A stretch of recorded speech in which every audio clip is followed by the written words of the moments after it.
What's up, everybody? Welcome back to your favorite wrestling podcast. It is the Monday Night Wave, baby. And we back. We back with episode 20. There's 20 of them things. That's a couple months of like potting about wrestling, man. It feels great. It feels great. It feels good. I go by your host, a.k.a. Jay, a.k.a. the babyface's babyface, your mother's favorite babyface. And, you know what time it is. Without further ado, I'm going to pass it out to my host. One time for the one time. Go ahead. All right. He undersold himself.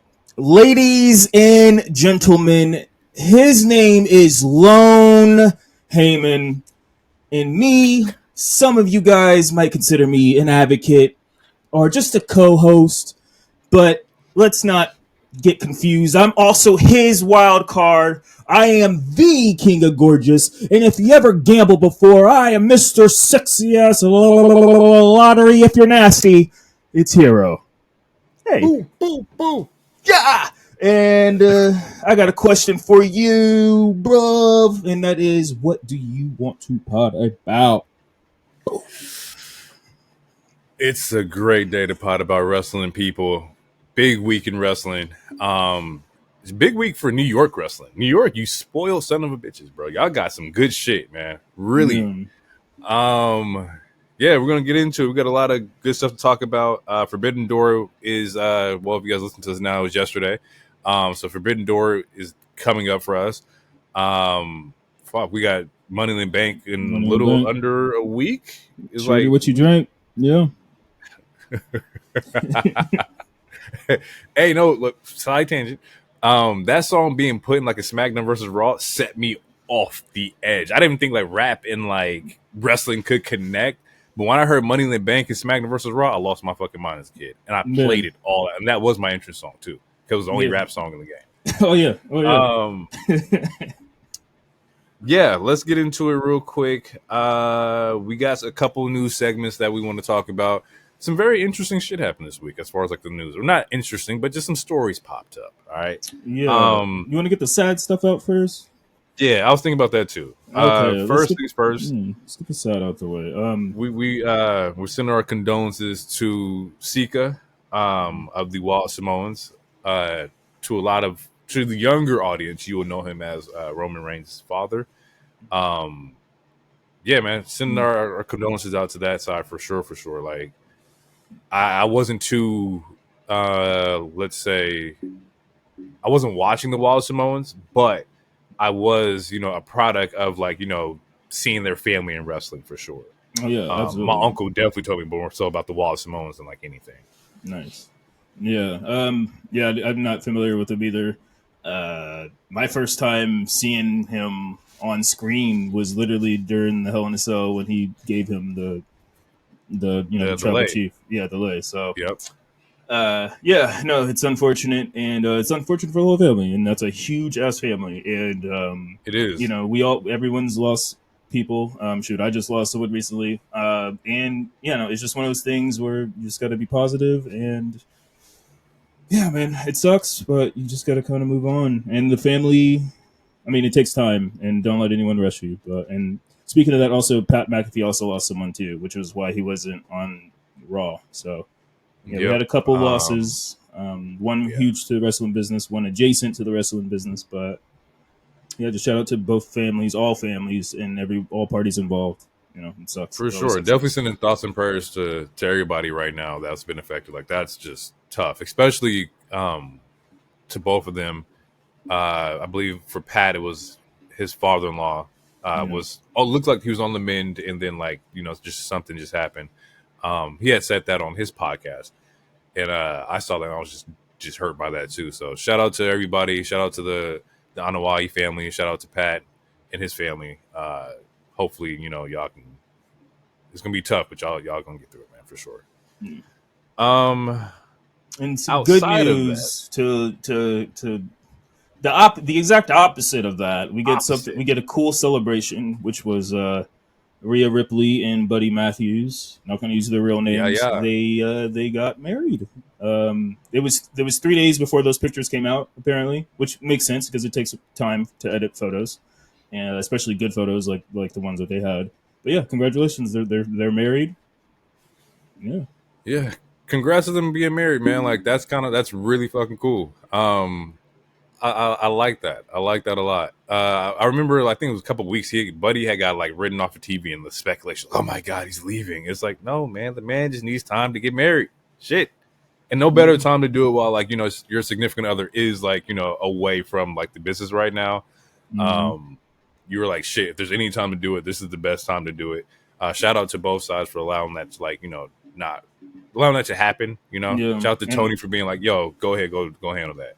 yeah, I mean, yeah, and Shout out to they're not in a storyline anyway, or and no, maybe that's the reason. Who knows? But I mean, yeah, since they're it's not in the true. storyline, and since she has already been written off due to recovery, yeah, yeah, and shoot, yeah, I guess it made sense for them. So hell yeah, and yeah, It congratulations. did. So, I hope it was fun. They look dope. I like the aesthetic. It looked good.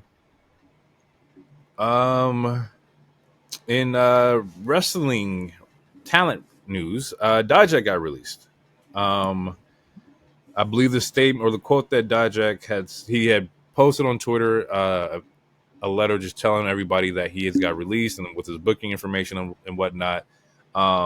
Some of like the quotables inside that was that WWE never negotiated with them. He says he attempted, they stonewalled him, they never made an offer, and he was also slated for an NXT title push before he got called up. Um, and the IWC was kind of like triggered. This is the first time I think the IWC all agree where it was like Dijak is one of them ones. He has some bangers in NXT. I think one of the ones they had brought up was him versus like Wesley was like I guess a really good match. Yeah, no, I'm not too familiar with Dijak. he's one of those people that don't miss really. I mean, when he was T-Bar, I think he was always in tag matches. I don't remember the pandemic that much, but Dijak, he was a personal favorite of mine. When NXT came to Portland, that him and that Keith Lee match was fire as shit. Got to see that in person. Yeah, this is one of those times where it's like I feel comfortable and like you guys. I don't want to say fumble because fumble is a strong word, especially in in a particular company that has a revolving door of like they already have a bunch of superstars, you know. So Right. fumble might be too strong of a word, but I will say this is definitely it's it's a mishap. It's a fuck up. It's a what do you guys like? What was the point of calling him up if you weren't going to use him? Facts. I hate like the biggest issues with call ups since I've been rewatching, and that's like yeah, sometimes they call people up and just have zero plan with them. And I mean, I don't know. I mean, I'm not going to devalue anyone's experience or anything. I don't know how true it is that he's being stonewalled or anything. But Dijak is one of those people to where it's like, how can you not find something for him to do? Right. He's like 6'4". He's athletic as shit. He can do some flips if he needs to. He doesn't need to, but he can. Like he can hit moonsaults and fucking leapfrogs and all sorts of shit. And so yeah, how can you not find him something to do? You know, like I don't know. It's just baffling. You should have just left his ass in Orlando. Uh, to be honest, like let's keep it a buck. Like if you had no intentions of using him, why take him out of like NXT? And was that always the plan to where like okay, if we take him out of NXT, we necessarily won't have to negotiate his contract. We just leave him on Raw for a little bit and not put him in anything, and then he can just get released. If he's on NXT, he's in storylines. You got to pay him, or I mean, at least you would think. But we have seen people in NXT get released like a week later, and it's like, yo, what the fuck? So yeah, I don't know what to expect. I know he did say that he's already pitched his stuff to AEW. He shot his shot over there, so we might see Dijak in AEW. I know he's just booked some local shows, especially when in Portland. I believe I think he was Yeah, doing a prestige show in September. So the yeah. man's already getting ready to work for sure. Because he's a good worker. He's good at he's literally he's pretty much good at damn near everything. Like he again, like yeah, it's just shocking that they didn't at least keep him in NXT because him and Trick like him he's one of those keep like even if you don't see him as a world title person, such as like a Cesaro or something like that. Even if you don't see them as like, oh, that's someone who could be the big champion or whatever, he's one of those talent that can elevate other talent.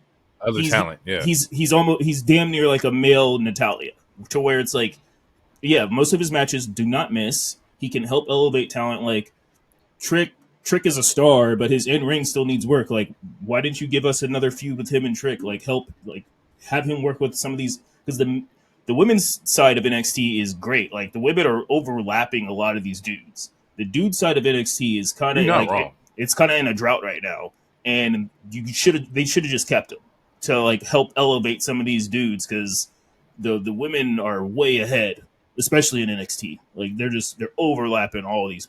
Like it's crazy. You're not wrong. So yeah, we're gonna see. Dijak will be somewhere. Somebody gonna hit that man up for sure. but if he goes to AEW, I know Brian Cage is going to be hurt, because he already feels like he hasn't been utilized at all. He's complained like 30 fucking times since he's been attached to AEW. If they get Dijak, it might be a wrap for Boy, because again, he can do the athletic shit and he can do the big shit too. Like he could play the powerhouse strong role, and if you need him to do a moonsault off of a springboard moonsault, he can do it. They have a similar moveset. One's just not as scary looking muscle wise. That's true. That's true. It might, yeah, man, you might have to. Anyway, yeah, it's gonna be interesting. Yeah, he gonna be somewhere. Dijak will be perfectly fucking fine, because everybody knows that he's able to put on them kind of matches. Worst case, speaking TNA, of like, it's AEW or TNA. Yeah, for sure. That is one of the two. Speaking of one of the two, Natty. We're seeing that she had removed the WWE socials from everything except for Instagram right now. Yeah, it's only Instagram that has like still WWE ats and stuff to it. I want to wait on it. I want to wait on, because it could be a ploy. It could just be a ploy to get another zero. So you better hurry up. I'm removing all these WWEs. But we talked about it. She's one of those people that, to me, her jersey's already in the rafters. If she decided to leave, I wouldn't be upset. She's pretty much done everything that she had or that she needed to do in WWE. Like, she's excelled. Like in some cases, she's overachieved, because she was, personality wise, she wasn't like you wouldn't necessarily consider her a women's champion, but she was a 2-time women's champion. She's a multi-time women's tag team champion, and again, she's a fucking general, and she's trained like a billion people. So it would be a loss, but on her end, if she feels like she wanted to try something different, just like a lot of other talent, such as a Ricochet or a Moxley or whoever else, if they feel like they want to try something different, I'm all for it. And I think her and AEW would bring them back to, if Tony trusted her and everyone played along, there wasn't like any sourpusses or anything, I think she would help elevate that women's division finally to what it should be, or what it could be. Absolutely. Because she changes, the way she trains people. I mean, like when people show up to the dungeon, like people actually have to show up and put in the work, because there's a lot of stories about like certain people in the AEW locker room who don't want to take vets advice or whatever, blah blah blah. But I know there's a lot of other people who do want to take advice, who do want to learn, and as long as they want to learn, she will teach them. And there's a lot of women on that roster that are like on the cusp. They just need some extra training. They need some extra reps that they can't get from the house shows and shit. So it would be a good pick. It would be a good pickup.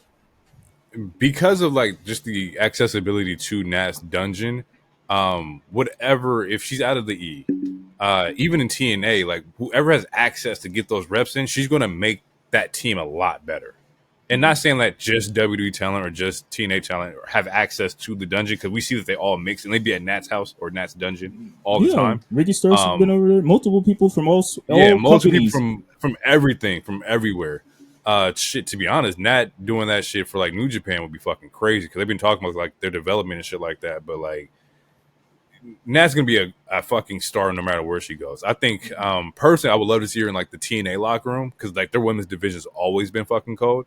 But to build up the other women in AEW, I think Nat would definitely fit there. I think Nat running it with Aminata, the Billy Starks, the Jamie Hayters, like not saying these people need development, but just fine tuning them, getting them ready for like those like that big level push. If that's what she wants. And shit, honestly, Nat deserves a solid run, like at like a women's championship, because Nat can really go. She can wrestle. Like I don't want to see her just train people like she did in WWE, but I want to see Nat like really get her just due. And we'll see how that goes. Next piece of news we got here is one of the rumors, according to Fightful, is that AEW is looking at 3-hour time blocks. And also what days work best for like their schedule. So potential, days changes and whatnot. The 3-hour time block spot, I'm not a fan of 3-hour time of wrestling shows. I'm gonna keep that across the book, whether that's with WWE, AEW. 3 hours of wrestling is just a lot of fucking wrestling. Yeah. I mean, that's just how I personally feel. The show would be booked differently, obviously, because AEW is more for the matches and it's less of the cinema aspect. So it should still feel differently. But I mean, yes, over at the end of the day, yeah, 3 hours is a lot. You and I both talked about it multiple times. I mean, shit, the whole world be talking about it like on a consistent basis. How 3 hours could be like, especially if it's a bad Raw, which we haven't had an actual like super crazy, really bad Raw in a while. But like in those like in 2019 and shit, like those Raws, like bruh, like 3 hours feels like two Scorsese films brother, on top of a Harry Potter. But yeah, I'm not surprised that this finally came out. It's been low key. It was a rumor a couple months ago, like when they just when they randomly be like, "Oh, we're gonna do Dynamite with Rampage at the end." Like they kind of it's a soft launch. And the reason why they're doing it, and I mean, according to rumors from what I've seen from Fightful and other places, the reason why is it's for the WBD deal, and like one of their stipulations as far as WBD might be that we kind of want 3 hours. So essentially, yeah, what's been going on the last couple of months it's the soft launch just to be like, what would it look like if we did a 3-hour show? Which is why they tacked like a Rampage or a Collision right after a Dynamite for whatever reason, etc. And to be fair, like they have the roster to where they could do a 3-hour show, and still have everybody like get their runs in. It's just gonna be a shit ton of fucking wrestling. It's gonna be a lot of fucking wrestling because, like you said, they don't focus really on the storylines of everything. It's just gonna be craps for 3 hours. And coming from a Grab fan, that doesn't sound bad, but at the same time, watching these VODs and trying to live life and do all this extra, like it can get caught in the mix. Yeah, because there's like even on Ramp or even on Collision, like almost every other match is still 20 minutes.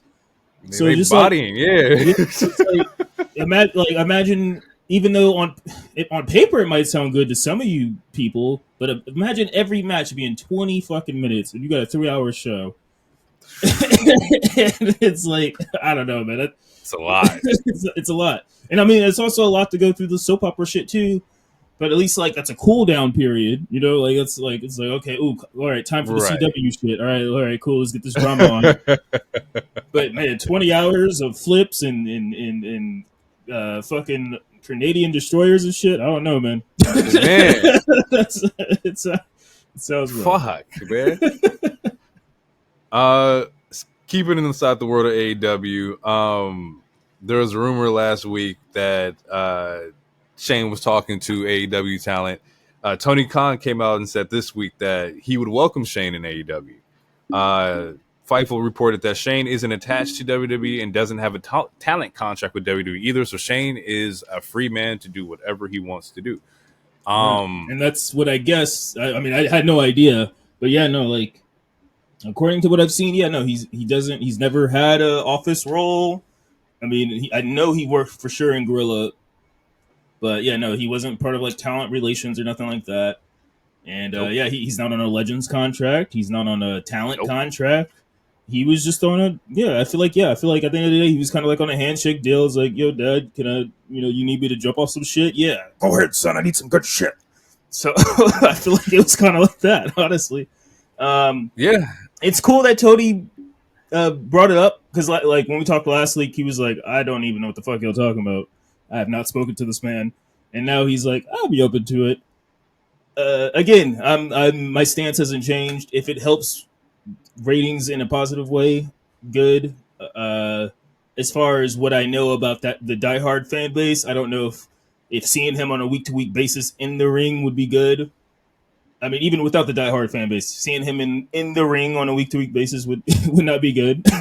So you just got to figure out a way to utilize his character, whether as a manager, maybe we finally get a GM character that's not bootleg Adam Pearce or something. Maybe. I like that because that's where my head was at right when you said that. What or how do we feel about Shane doing the GM role for like ROH? Similar to how Sean does it for NXT, but Shane is doing it for ROH to get them ready to go. I think that Shane on ROH TV gets people to watch ROH. You will tune in to see Shane down there for sure. I don't know for how long, but he would bring in some eyes for sure. They also have a shit ton of fucking talent in ROH. I think that he has a lot of knowledge to help the younger people or people who are just not polished just yet and give them that push. That's how I think that would be really cool to see. I know last week we said the manager role was with Mercedes, which would still be fucking tight. But I think that in a GM role, we don't really need that on AEW like Dynamite and Rampage, but more so for the ROH and helping them get their developmental like cycle together. Well, okay. All right. So that's where I slightly disagree because I feel like it's harder to watch ROH, which is why people don't really watch ROH. So I feel like if you do the GM thing, it should be like on a Collision, or I mean, but again, it still kind of depends on if they do this 3-hour block thing. But I feel like it should be on the shows that have consistent television, so that it does garner those eyes. Because sure, Shane on RH, that might get 30 more subscribers, but I feel like it would be better to do that on television. And have him on a Rampage, or have him control the Rampage show, or have him control Collision or something, or even just because originally Tony Khan never wanted to be an on-screen character, so maybe do a story where Khan makes him, you're the on-screen character, I'm only being back here type of shit. You control everything, quote unquote. You're above these EVPs now, or something like so, and just make him in for Dynamite. And that way, I mean, Tony Khan is still running every single thing, but he's just not on screen anymore. Which would be good because, I mean, hey, I mean, I know you're straight edge, but for some of these people if you ever rode the ski slopes, Tony could be kind of talkative and not make a whole lot of sense. So having him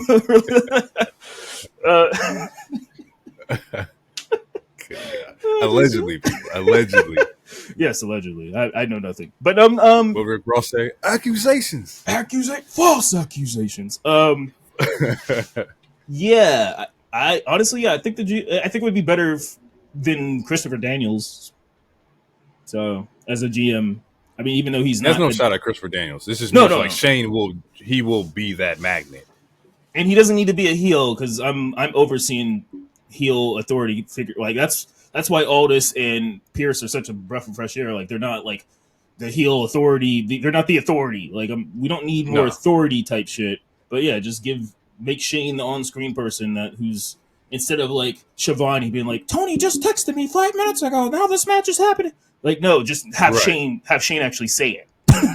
So that would be my choice.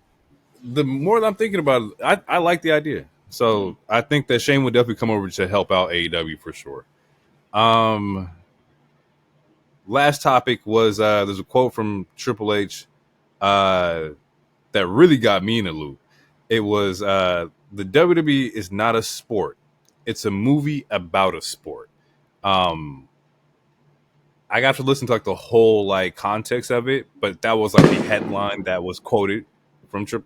God damn, that was Yeah. the headline that was quoted.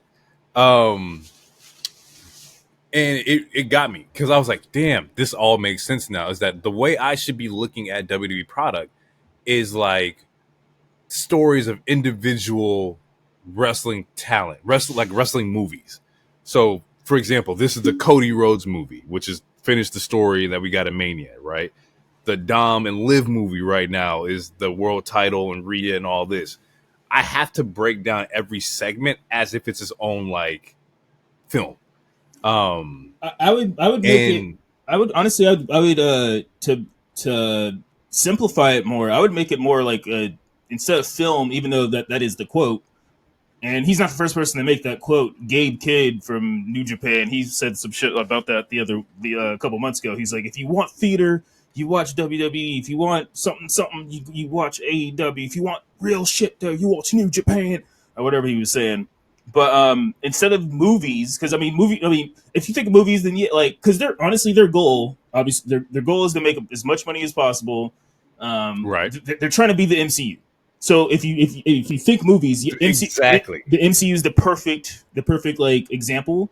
Or if you want to try to simplify it, you can do TV shows too. Like you have the Breaking Bad, you got Better Call Saul. Like you have spinoffs because but MCU is also a good example because at the end of the day, it's the same shared universe. It's all the universe, but what Dom and Liv is doing, that's WandaVision, and then what all this other shit. Yeah, so it's Yeah. So, and that's how I'm now looking at it, to where now when I watch the WWE product, I'm going to sit back and not look at like, man, this match was bad. I'm going to have to look at like, what was I entertained by the story that's being told here? That's how I'm going to like look at it. I'm not judging them for match quality. Although if it happens, great. Cool. It was a good fucking match. True. But if you have a bad match and a good story, that is more important in the world of like WWE. Like, well, the best example for that would be Jay and Jimmy's match. Exactly. Story was fine. Story was good. That match was amazing. Cheeks. And I don't want to hear, we got 10 minutes cut. They get 10 more minutes would have made it even worse. So my point being is that now I have a very, very good angle of how I'm going to like watch WWE product. I used to like, man, like, damn, like not putting on like 5-star matches. And the thing is, that's never been their goal anyway. It was to just give you great fucking stories. Can it happen? Yes. Cody and AJ, to me, the first one was a 5-star match to me. That was a great fucking match. The tag or the triple threat between Gunther, Sheamus, Drew, 6-star match to me. That shit was fucking fire. So it's a possibility, but the stories are what they're worried about the most. And now that it's broken down like that, the war between WWE and AEW, they are entirely different. One is definitely focusing on the MCU, and that's fine, versus one's focusing on like, we're just wrestling over here. It's two different audiences. That's why they beef so much, is that they're not meant for each other. It's like MCU fans versus like fans of like The Boys. You know what I'm saying? Like that's a whole different world of like just raw shit that you wouldn't put an MCU fan and make them watch, The Boys. They're not gonna. They may not like it, They may not like it, but you could. That shit's hard. Yeah, no, but we live in a world where you can appreciate everything. Where it's like you can. AEW, it was labeled to be the alternative. So if you were, if you were over WWE at the time, and during that time when AEW came out, they came out at the right time because they did. Like it was super plateaued, it was super stagnant and boring as fuck, and a lot of dog food angles. Yeah, man. And so it's like there's ways to enjoy both because like I used to go to indie shows every week and I like indie wrestling. Like you can enjoy both. There's I don't want to get into it because then I feel like I'm gonna start to take shots. There's ways to enjoy both, and I'm glad Triple H is quote helped you helped you open that third eye a little bit. It definitely did. Absolutely. And not in a bad way, but it also makes sense on business sides of it too, to where like, okay, we're not looking for necessarily like seasoned wrestlers or indie talent wrestlers. Not that they said that, but they're like, oh, the NIL deals. It makes more sense because if you're looking at it from the aspect of like film and theater, you want to grab the most attractive, the most fit people you can possibly fucking find. They're young, they're in college or wherever they're coming from. You're gonna like sculpt them into being the best like W superstars possible, which are to tell stories. It works. I think this is like it's a genius idea. Like, And I think we I am talked not about mad it. at it at all. Yeah, no, and I think we talked about it before. But another reason why they chose like NIL stars and stuff is to versus like if I was on the indies for 25 years, like I might have some bad habit, like similar like the reason why it Yeah, took them so long to debut Jade. Like they didn't have the training that they wanted her to have to present her the way that they wanted to present and her, so they had her train for a I little wouldn't even longer or stuff. say bad habits. I would just say we have to get you to be ready for our type of like style, our Right. script, Bad habits to them, our quote unquote, is what I meant. right. Yeah. Um, yeah, it makes a lot of sense. Like Jade necessarily maybe wasn't as raw, and she was raw, but she was raw to the WWE way of doing things. Indie in the AEW way, she's probably perfectly fucking fine. But the way the WWE runs things, she needed to maybe slow down a little bit more, slow down a little bit more, protect people in this, protect people in that. Can you orchestrate a scene? Can we get you to lead this scene and then like break off? That shit was. I sat there for like 40 minutes at work. Like, goddamn, I have a lot that just opened up to me. Nice. Let's get into it. We got Raw, Monday Night Raw. Where were they at this week? I can't remember where they're at. I did not write it down.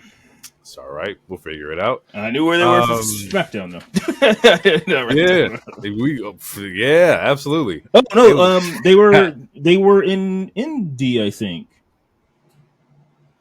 Oh, they were in Minneapolis. Yeah, you're right. I think they were in because Pat should have been there. But oh, yeah. So yeah, they were in Minneapolis. Yeah, yeah. So Pat's gone because again he lost. There's someone in this family was gone. So Miz was on commentary for the first like hour. Drew comes out. He declares for the Money Bank. That's really not much. We don't really get into the nitty gritty until the first match, which was Ludwig versus Braun Breaker, which was a heater.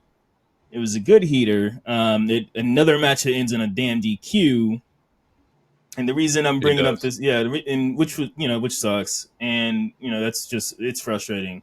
But it was noted that Ludwig seems to have suffered a broken rib, I think, due to this match, so he is injured, which is unfortunate. Not sure. I've only seen like one or two reports on that, so I'm not sure how fucking legit that is, but it seems like it's pretty legit, so that's unfortunate. Did you? No, never mind. Yeah, but yeah, it ends Sheamus DQs. But what really comes after this match is the face-off between Braun Breaker and Sami Zayn. And Sami Zayn says, "You know what? You can have a match." And he asks Adam Pearce to make it official. Adam does what he does. He makes it official. So we are officially getting Sami Zayn versus Braun Breaker for Money in the Bank. How you feel about it? That's gonna be a good one.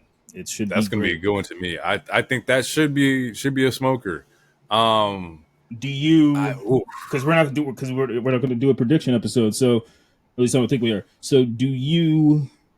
Is this Braun's first loss, or do you have? Do you have him beat Sammy? That's a fucked up question. Nah, I think you got to ride the wave. I think you got to put the strap on him. I think Braun will beat Sammy at Money in the Bank. He's just been too unstoppable right now. Like the momentum is fucking crazy. Like, and I don't think that's not saying I don't think Sammy's also capable of like stopping Braun's ascension, but right now I don't think anybody can like stop Braun's ascension. Like he's fucking going nuts. And I think that the storyline going into SummerSlam looks a little bit different if the mid card holder is Braun Breaker. I think that's a great like ignition to like start that off. Yeah, I'm with that.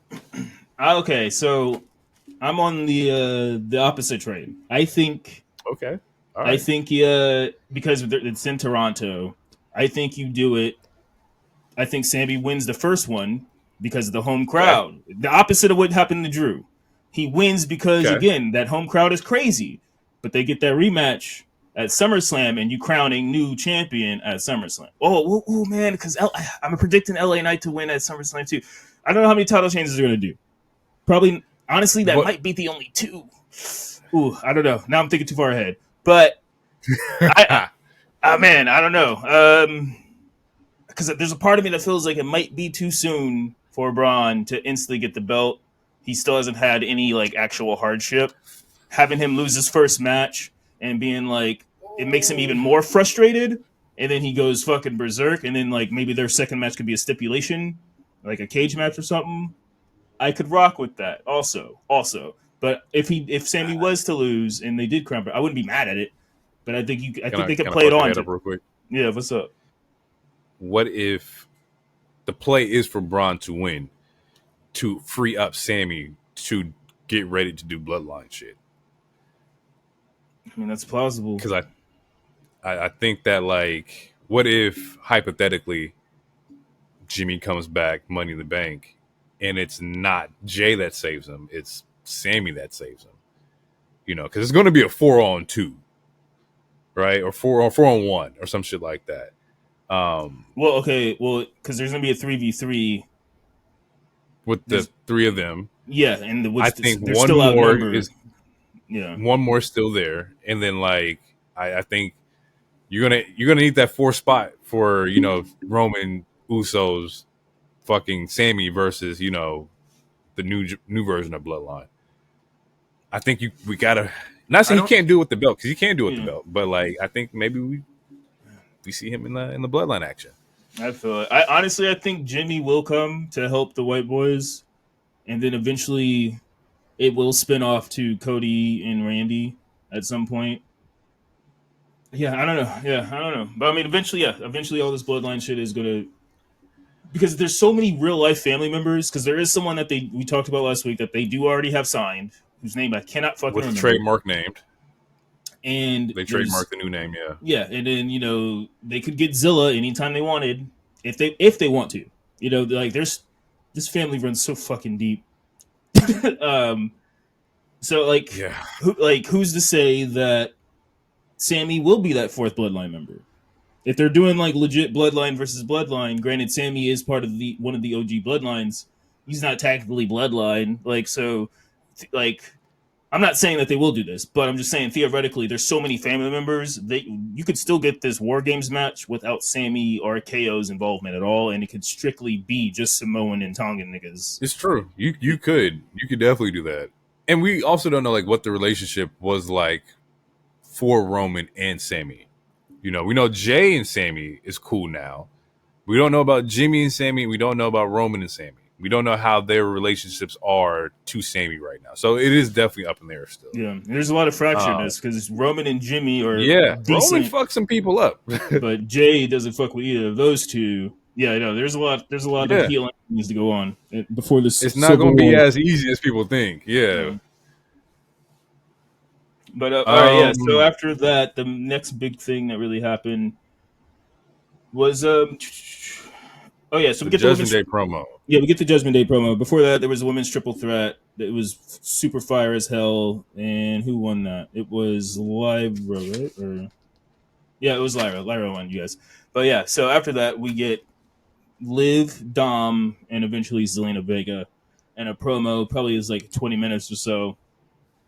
No, there's one more before that. Oh. There was the promo in the clubhouse with the chicken nuggets and like they're playing games and stuff like that. Yeah, that's right. Priest confronts Dom about being distracted by Liv. Asking what's going to be over and whatnot. Let me see. It says this is the moment where the PlayStation's there, the chicken nuggets there. These are all like gifts that Liv had sent Dom and the club and whatnot. This segment ends where like they show like, or she sends Dom's a photo, and Carlito ends it with like, "Oh, that's cool," like he's just showing the guys the photo of whatever Liv sent them. It had to be some heat. Tone deaf though. Tone deaf as fuck, bro. Like we we know what the fuck the situation was with VKM and shit like that. You can't use something that's in the lawsuit on the TV at the same time.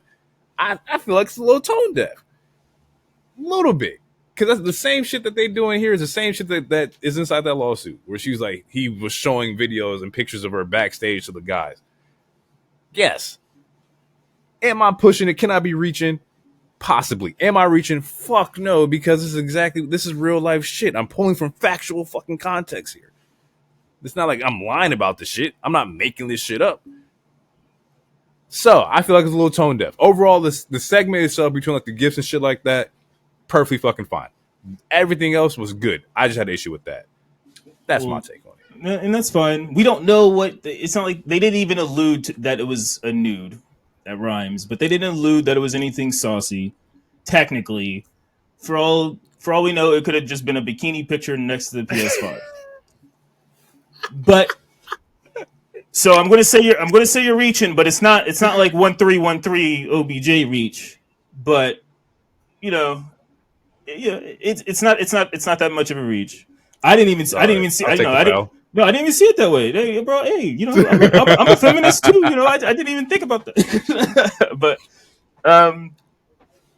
yeah, no, I see it. I got you. It's all right. So I'll take whistle on me. I got the foul, coach. It's good. It's not a foul. It's not a foul. It's just, yeah. I needed to do some soul searching.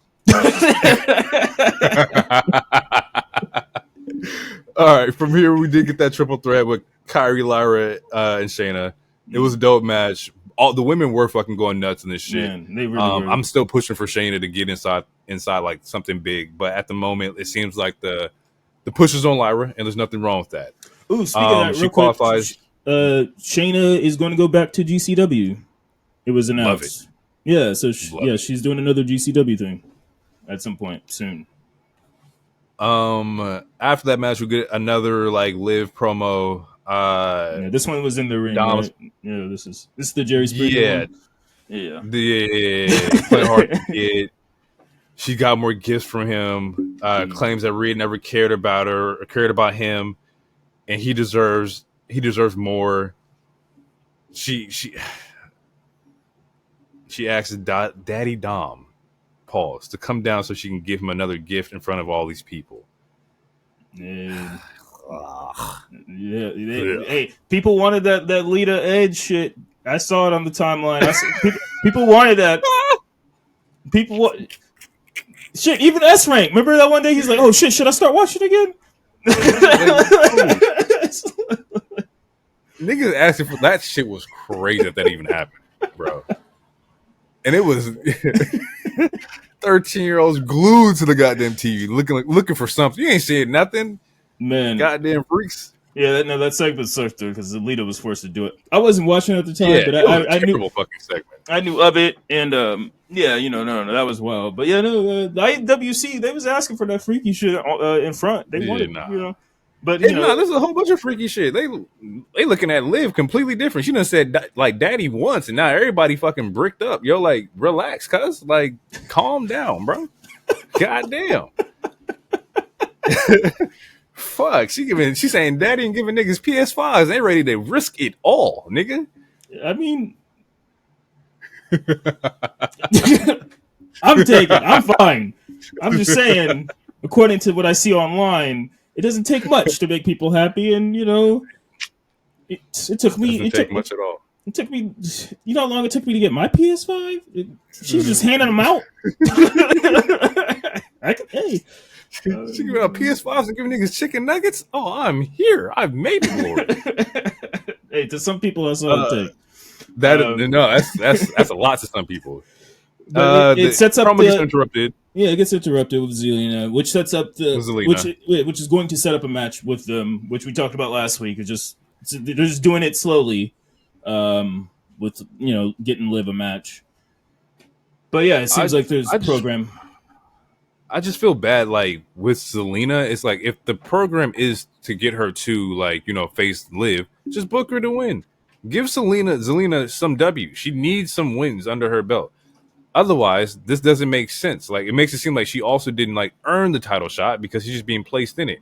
Like, give Zelina a couple wins, That way she can build her stock up. She's been knocking people out left and right, and she can get her wins. It's also weird because it's like this whole like system of you have to earn your title shots versus you don't have to earn your title shots versus the champion can just tell you who he wants to face. Like, what is the system here? Like, it depends on the story. That's the thing. It depends on the story. With the even though it's not the, and some of them are really easy as place the square in the square block, and it's just like it's not.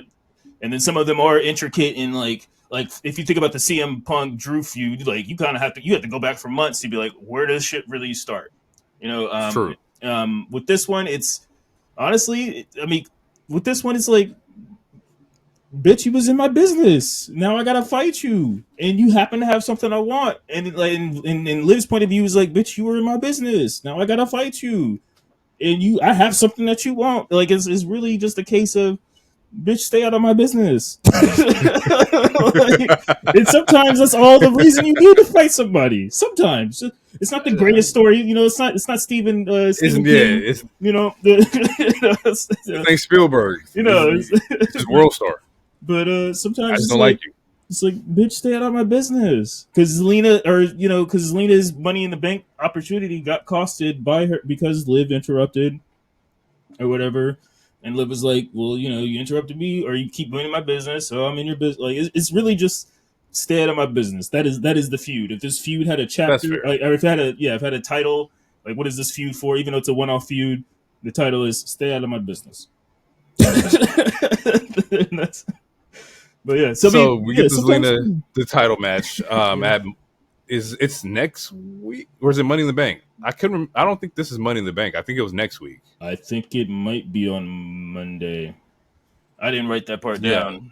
I think it might be on Monday. But either way, she gets the title shot with Zelina, and it's definitely set up for next week. I did put that in my notes. Set up for next week. Crowd chants sloppy seconds. Yeah. Because Dom says he wants to help Zelina win, which means she's like, "Fuck no," which means she's not going to. not at all. No. We get a backstage segment with Liv talking to R-Truth. She coerces Truth into setting up a tag team title match with Pierce for Finn and JD. That will come later. I believe that is the main event of tonight's show. Yes, it is. We then see Chad get ready for his triple threat match. So we got Strowman versus Chad versus Bronson. And this is to qualify for Money in the Bank. Mm-hmm. My only thing with Chad right now, right, is that like the man almost died last week. Either he got hit to the head, bullet to the head, whatever you want to say. He was laid out. Mm-hmm. For story implications, I would at least love to see maybe like security with him down the entrance to kind of make sure he's not getting attacked. Because if you got attacked and you almost died last week, you would think that you'd be a little bit more paranoid about coming back to your job. And therefore, you're going to make sure the security is with you at all times. You know, maybe something to that sense. I know if somebody got shot at a job, at your regular 9 to 5, A, first, I'm not coming back. But B, if I was to come back, I'm paranoid as fuck. Chad didn't look paranoid enough for me. Coming to the ring afterwards is a different story, but like going to the ring, I need this man to feel like I don't trust Pierce. Y'all can't protect me. They took out the fucking gorilla position. Like, why am I here? Yeah, I mean he was paranoid, but no, I feel like he could have been more paranoid. But at the same time, you could only be so paranoid when you're gonna be between that much meat. Pause. He was in between a lot of meat. You know, he had a lot to focus on. This nigga took the headphones off. But oh fucking shit, bro! This thing did not just say you only be paranoid when you're between so much meat. The meat it stops all the paranoia. Like, relax. I mean, if it's slapping right, but but seriously, we don't know if he got shot. It could have been. It could have been on some the Dark Knight shit. It could have been a pencil. They could have just put a pencil to the nigga's temple. Nigga, that's crazy. I'm even more afraid. No, precision hit me with a pencil? I'm frightened, bro. No, that's actually worse. I don't know what I was thinking. Please pull out the blicky. If a nigga hits you in the side of the head precision-wise with a pencil and leaves you alive, I'm frightened. Where'd you get this nigga from? For real. Who is this nigga? Ronnie Kingston? What's going on here? Shit. But it was a good match. Man. It was a good match. Yeah, it was a good match. Gable having to play to the size difference. Eventually, though, all of Judgment Day come out to beat up Braun Strowman because earlier in one of those promos, Damian was like, "Y'all need to figure out this Strowman problem. I wanted y'all to finish this a while ago." So, yeah, Gable wins. Gable qualifies for the Money in the Bank, and then this is when some more spooky shit happens. Lights go off. Gable's still in the ring. He's freaked the fuck out.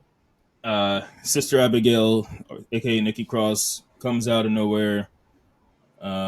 Slides into, or crawls in the ring. He eventually leaves. She gives Michael Cole a VHS tape, which gets played later. I think it's actually after the commercial break. And that VHS tape, it was pretty much a sit-down interview between Bo Dallas, Bray Wyatt's brother, and Uncle Howdy, who is also played by Bo Dallas. And it was just a quick interview, asking some hard-hitting questions. This was one of my favorite promos I've ever seen. This was deep, bro. It was acted. It was this was one of those cinema moments where it's like, this was, it honestly didn't, it had no right to be as good as it was. I don't want to say it's insignificant, but it was really like a 3-minute vignette or whatever, 3-minute interview, and it was crazy impactful, crazy, it was deep. It was like, fuck, man. It was like, that's, if you think about it in the psychological horror way, whether it was whether it's horror movies or anime or whatever, you just think about it in the psychological horror way. It's like that, it's, the concept is pretty cool, and I hope that they do it for every character. That's my only hope. See, and I was going to say that too, because everybody has a story that they need to tell about, where they're coming from for this angle. Yes, and we talked about last week. Make us care about these characters.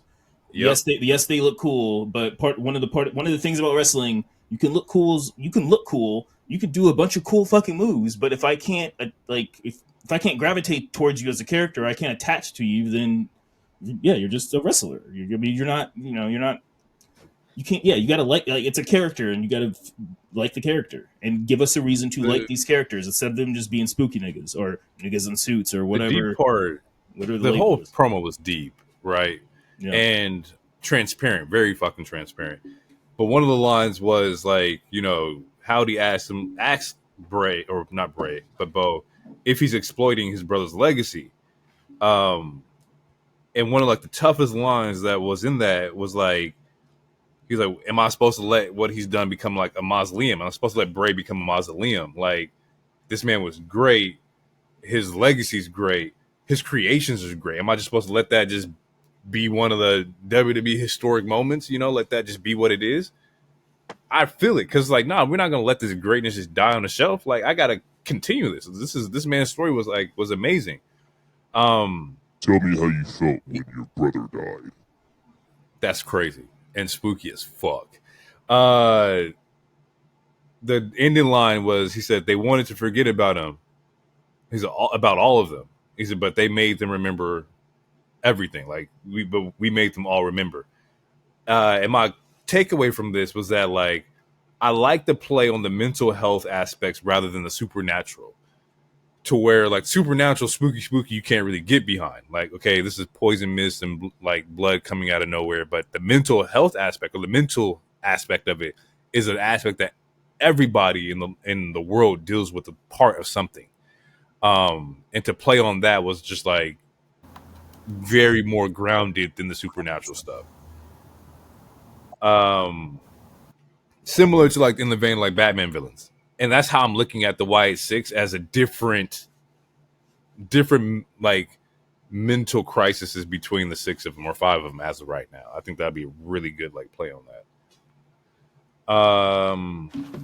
Okay, sorry. I thought I still had the Thought I still had my voice changer on. I didn't want to fuck up. I forgot. No, you good. Yeah, overall, very dope fucking promo. I loved it. Yeah, it was good shit. It was really good. From there, we get Chad approaches Alpha Academy in the back. Yeah, he tries. He's knocking on the door. He's seeing him. He's like, "Hey guys, like I'm sorry, but I'm out here. Like I apologize. I was a bad leader. Just giving everybody the real." And Otis stands on business. Otis is like, "Look, I feel for what you're going through, but it's over between us. Ain't no coming back." Yeah. As Taylor says, we are never, ever, ever getting back together. All right? So just take a walk. Oh, my God. I can't even.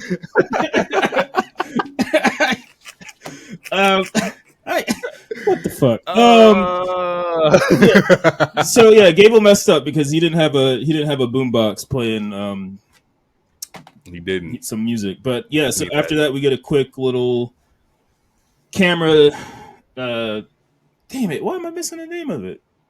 The camera turns to the camera pan? Yeah, yeah. There we go. It pans to the stage right a little bit or whatever, and then we see the Creeds approach Gable, and I'm like, "You okay?" He's like, "No, nigga, I'm not." He didn't say the N word though. I need help. He's like, "I need help." So yeah, it looks like they're finally setting that up. That the Team Angle reboot. Team Gable, let's go. And after that, we get a women's tag match. It was real quick. Women's tag team champions versus the Rape Girls. It ends in DQ with Damage Control. So we'll see how that goes. Then we finally get the Kofi Kingston versus Karrion Kross match. That was. Oh no, you're missing your promo. Oh yeah. Seth have a promo. Yes, that is. Yeah, that was before that match. Well, that match was whatever. Karrion Kross wins. Yeah, but by DQ or not DQ, but interference of the niggas in the back fighting. Yeah, they beat the shit up of Xavier. But yeah, so we get Damian versus Seth Rollins, and this promo was good.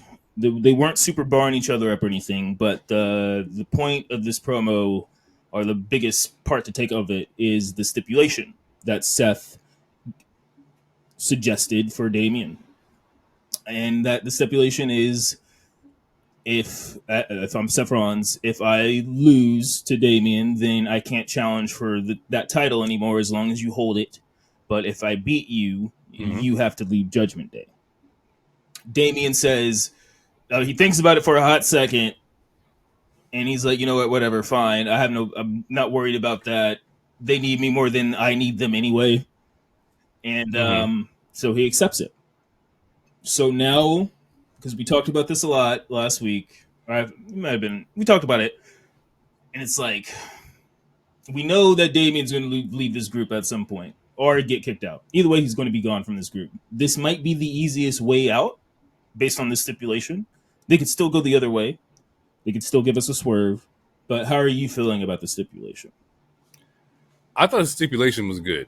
I thought there needed to be a little bit more weight on it. This also, like, for fantasy booking wise, the story for either one goes great. If Priest is alone, you're going to get a lot more like Priest individual work, which I would say is probably what Priest needs right now, is that a lot of Priest's character is tied to Judgment Day. But on the opposite end of that, what does a year look like, or not a year, but a run look like where Seth can't challenge for the world title? I'm more intrigued by that aspect than Priest being solo, because I want to see how you use Seth in the realm where he doesn't challenge for the world title. And I hope that they wouldn't make him go for like the IC, because Seth has already had it. He's way ahead of that. Just how can you get creative with Seth if he's not challenging for the IC or the world title? Yeah, my thing is, because that stipulation, it only matters while Damian holds it. I mean, who knows? They could surprise us, but we know Gunther is waiting, which he was in the promo. Yeah, he comes out. He's like, I don't care what your stipulation is. One of y'all getting your ass beat. Yeah, I think whoever wins is seeing me at SummerSlam. And may the better man win, but I am the better man. Yeah, like. So yeah, man, I don't know. I'm still kind of. I feel maybe it's. I'm still. This is not me trying to be. This is not me being biased. I feel like I. I think Seth should win because I think Seth and Gunther is a really good match for SummerSlam. For a Big Four pay per view, like that's a really fucking good match. Like if Cody wasn't going to be there, which we know Cody is, that could be a main event type of match. It's Gunther versus Seth freaking Rollins. But is it a better Mania match? That's assuming we get to Mania. We could still be getting Punk and Seth. We know like that's in the wings. Shit, we could get Roman and Seth. It really we don't know how far they booked it out, but I mean, shit, Seth versus Gunther at Mania. That'd be fire too. Shit, yes, either one. I mean, that's what I'm saying. I think that like Seth versus Gunther is going to hit no matter when you do it, no matter what pay per view you do it. I don't think it's going to hit as much as like a Priest versus Gunther. That match, I feel like only has a bubble to get done right now. I don't think you can do Priest versus Gunther at Rumble, and that's going to be the match that everybody watches. I think there has to be a title tied to that match to give it some kind of like, feeling of validation and like importance and whatnot. I feel like the without a title, the best way to give it to that validation is to finally make Priest a full-fledged babyface because he's been teetering every week. We've talked about it. Like once he finally gets the fuck out of Judgment Day and he becomes that full babyface, that would give that Gunther Priest match more of that validation. Because then you have two. It's also the heel, the big. You have the superhero or the good guy and the bad guy, like the actual. Because right now, otherwise it'd be a tweener-ish person versus a heel, which is fine. It's perfectly fine. And again, we're both on record like, no, that match is going to be good. They're both great ass talent. Like we know the match is going to be good. And I guess this is me doing my business, trying to think about it in a business sense, where it's like again, like it's a Big Four pay per view. It's more than likely already going to be sold out if it's not already sold out. But man, like Seth and Gunther won because that'd be the first time they ever faced off. That's a really good thing for a Big Four pay per view. That's really it's kind of hard to beat that. Especially because, like, assuming Seth wins at this week or next weekend, then we finally get into the storyline of fucking Priest versus Judgment Day, and then hopefully we get Rhea. So it'll be Rhea and Priest versus, or however they do it. I don't know. It could go either way. Is there a height limit on baby faces? Can you be 6'8" and be a baby face? Does this still work? Yeah, I find that very hard to like not necessarily believe in, but like. I believe in more so the anti-hero aspect of where you're teetering rather than you be full-fledged babyface. Because who's coming to the ring and challenging Priest like on some rah-rah? Like the man is 6'8". Like there's only a select few individuals that like it would work. I think with Seth it works because Seth is that guy. But if you got like Chad pushing the shit on Priest and he's a full-fledged babyface, I don't know how that looks. I mean, I don't know. Bad Bunny's like 5'5", and he did it to Priest. Bad Bunny also is one of the biggest fucking like superstars in the world. That's different. Yeah. That nigga had Puerto Rico in the palm of his hand. Nigga, that's completely different. Man, he got me in the palm of his hand, but I ain't even gonna get into it. Come on, man. I love Bad Bunny. This was, I think it's a good stipulation. I think the stipulation makes the match even more interesting, and it makes it, honestly, it kind of makes it, there's a part of me that says it makes it even harder to predict because they could easily swerve us. It does. And, Priest wins and he's still in the Judgment Day, but maybe they're still upset that he even agreed to it. So they still jump. What's the stipulation if there's a DQ? Yeah. And what do we do then? Yeah, shit like that. Or maybe they do a DQ and he gets pissed at him and he finally like pushes one of them and then they finally jump him and it's like, oh no, fuck all that. You switched up on us, type of shit. What if Finn heard it and was like, okay, this is our way to get him out of Judgment Day. I'm gonna give this nigga a coup de grace. He gonna lose his title and then it's Finn versus Priest. Yeah. Oof. That's SummerSlam. It's possible. Yeah, it's possible. But yeah, main event is the Awesome Truth versus Finn and JD.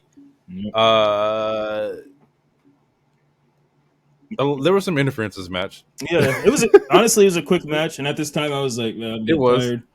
But yeah, it was a serviceable match. I mean, I think everyone in the ring is fucking good. So yeah, it was a quick ass match though. It was a quick match, and the outcome is Finn and JD become the new World Tag Team Champions. I ain't gonna lie, I was a little tight, not because that they won, that's fine, but because the aspect, it's right back in Judgment Day's hands. What happened to building the tag teams that we were invested in prior to this, you know? Like, I haven't seen what DIY has a match on SmackDown, or they're going on SmackDown. I think New Catch is also on SmackDown, if I'm not mistaken. I haven't seen them in a while either.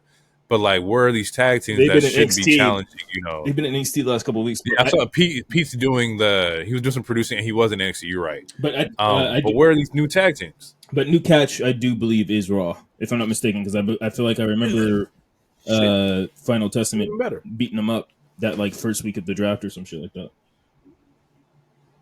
So it's like where like, why is it back in Judgment Day? We got rid of the tag belts just to put it back inside Judgment Day.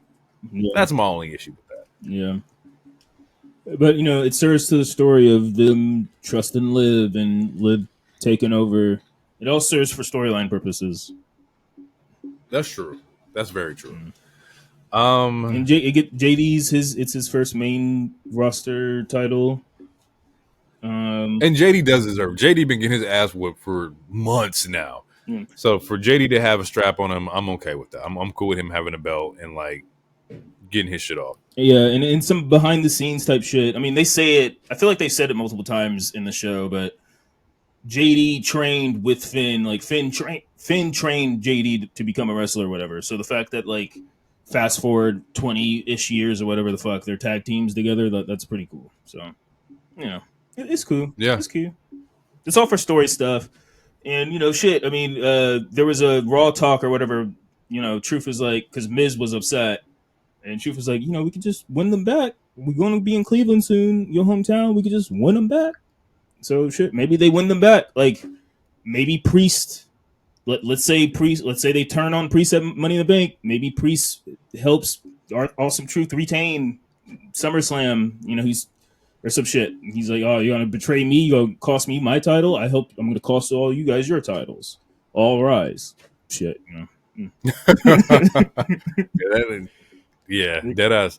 And that was Raw, people. That was our thoughts on Raw. We're gonna take a quick break, real quick, and when we get back, we're gonna get into AEW Dynamite, the go home show, right before Forbidden Door.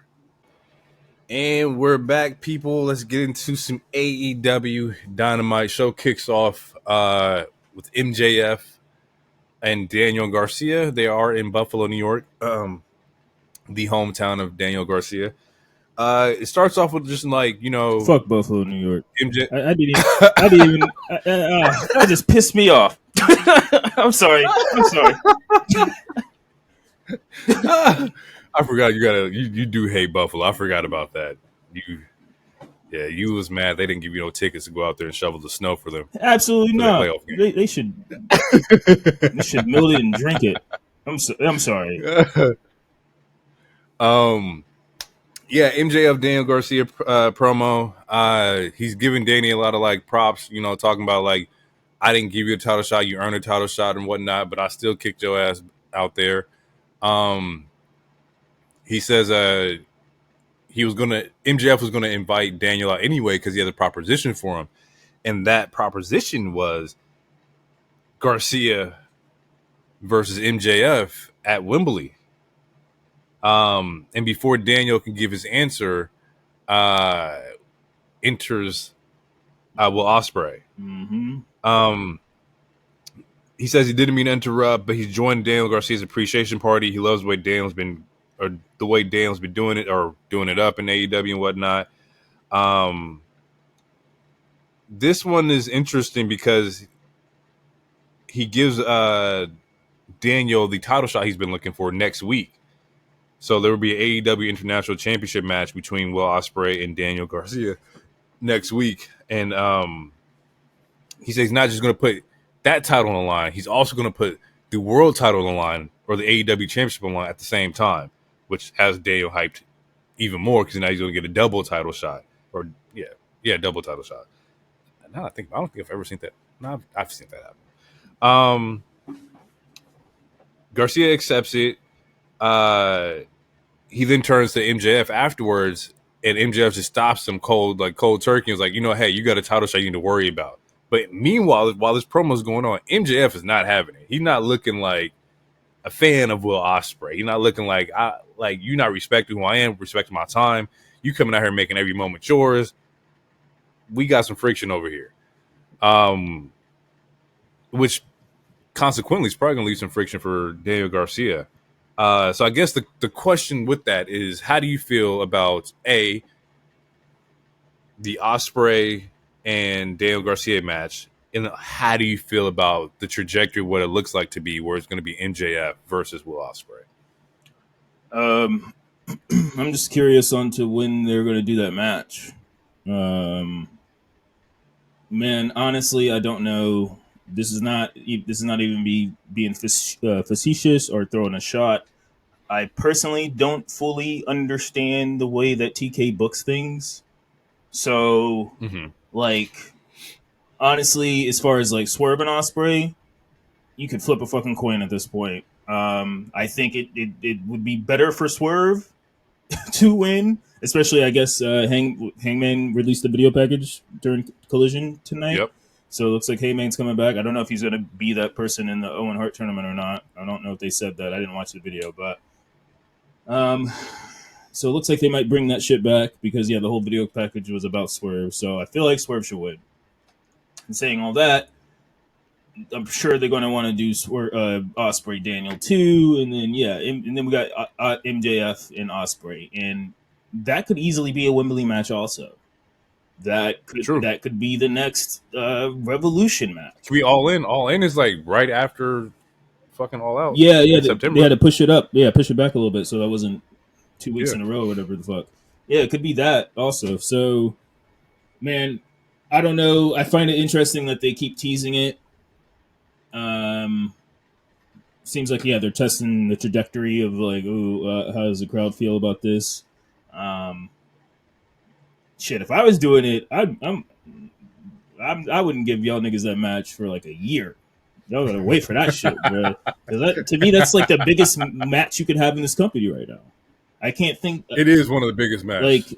For sure. Based on the top stars currently and how popular they are right now, to me, that is the biggest match you could have. In MJF Will Ospreay. Yeah, that is a huge match. It's a huge match, and that's with or without a fucking title because they gave us Ospreay and Daniel without a title also. So I mean, it doesn't need a title. I'm sure it will have one. I'm just saying it doesn't need one. But anyway, I don't know if I answered your question. All I know is that it's not looking good for DG because I think Garcia is definitely going to lose. I find it funny that he seems to be more. He doesn't have a Ricochet problem, but he has a similar problem to where it seems like he has a lot of push and starts. It's like they push him every 6 months when he seems like he might be upset, and then nothing really comes of it. He has had a lot of opportunities. I will give you that. And he's had a lot of opportunities to be in the same situation. I've seen Daniel Garcia a lot. And he's over. I just want to know. Yeah, he's very over. But is it translating? Well, part of the problem was that he was with Jericho for so fucking long in the Jericho Society. And that's, again... the learning tree. No one who's in his vortex, he's so fucking online. Speaking of he pissed me off today, because this show was the word he was like, I just want to help out the young guys, which was that fucking Cody Rhodes quote where he's like, that's a red flag. Mm-hmm. He's so canonically online. Get your old ass off your fucking phone. No. That's what makes I'm tuned in. So much so that I'm gonna make you mad because you think that I should not be on the internet. But he's trying to be meta. He's trying to be meta, but the thing is, it doesn't work because he really is that bad. Not him as a wrestler, but since he's after that first year of AEW, when like he really was putting on like the bubbly, all that shit. Like when he really was putting on, that shit was fire. That shit was heat. But the way Inner Circle ended, who came out of that feud or that group hot? Nobody. Jericho's who? Sammy. Nigga, no. But Sammy, no. Let me finish. Sammy was the one they pushed out. Sammy was supposed to be the one that he turned on the group and like everything went right. Sammy had the push outside of that. And then what Sammy did with the push is completely up to him. But he came out of that. He was supposed to be the star outside of that. He was supposed to be the quote unquote young gun out of the group and be the star. Sammy's just been fucking up his own trajectory. Well, fine. And then Sammy failed because he had to go back to the Jericho Society. So and then because Sammy fucked up his own trajectory. Okay, all right, that's not on Jericho. Then let's break down the JAS. Who came out of Jericho Appreciation Society bigger or more popular than what they were before they joined? Nobody. Wasn't Danny? Well, Daniel, JS, and that's only because that fucking dance, which is why he's over. That's fine, but even then, that dance ain't getting you wins, my nigga. Like now, he's starting to get like he's on a win streak right now, which is good. It's just one of those things. Maybe Jericho it's not the Jericho curse. Maybe it's what these niggas are doing and what they shot. A lot of these niggas is coming out with the push. He's giving them the push, bro. I am 2 seconds away from asking you where were you at in Jan 6 because this shit is ridiculous. Sure. All I'm saying is it's looking rough for Big Bill. It's looking rough for that other brother whose name I can't remember. It's looking rough. But I don't know, man. I don't know. The Vortex. We'll see. Yeah, we're gonna definitely see. But it should hopefully. I think the story with Will match. Hopefully it's a good match though. Like it should be a good match. Huh? Yeah, they should be good matches for sure. I think the story for Will right now, and I wrote this down. It was supposed to be after the Swerve match, but I'll just say it now. He's playing the game of like too cocky, not focused. Everybody that he's running into has like an agenda that they're willing to push, like they're ready to go after it.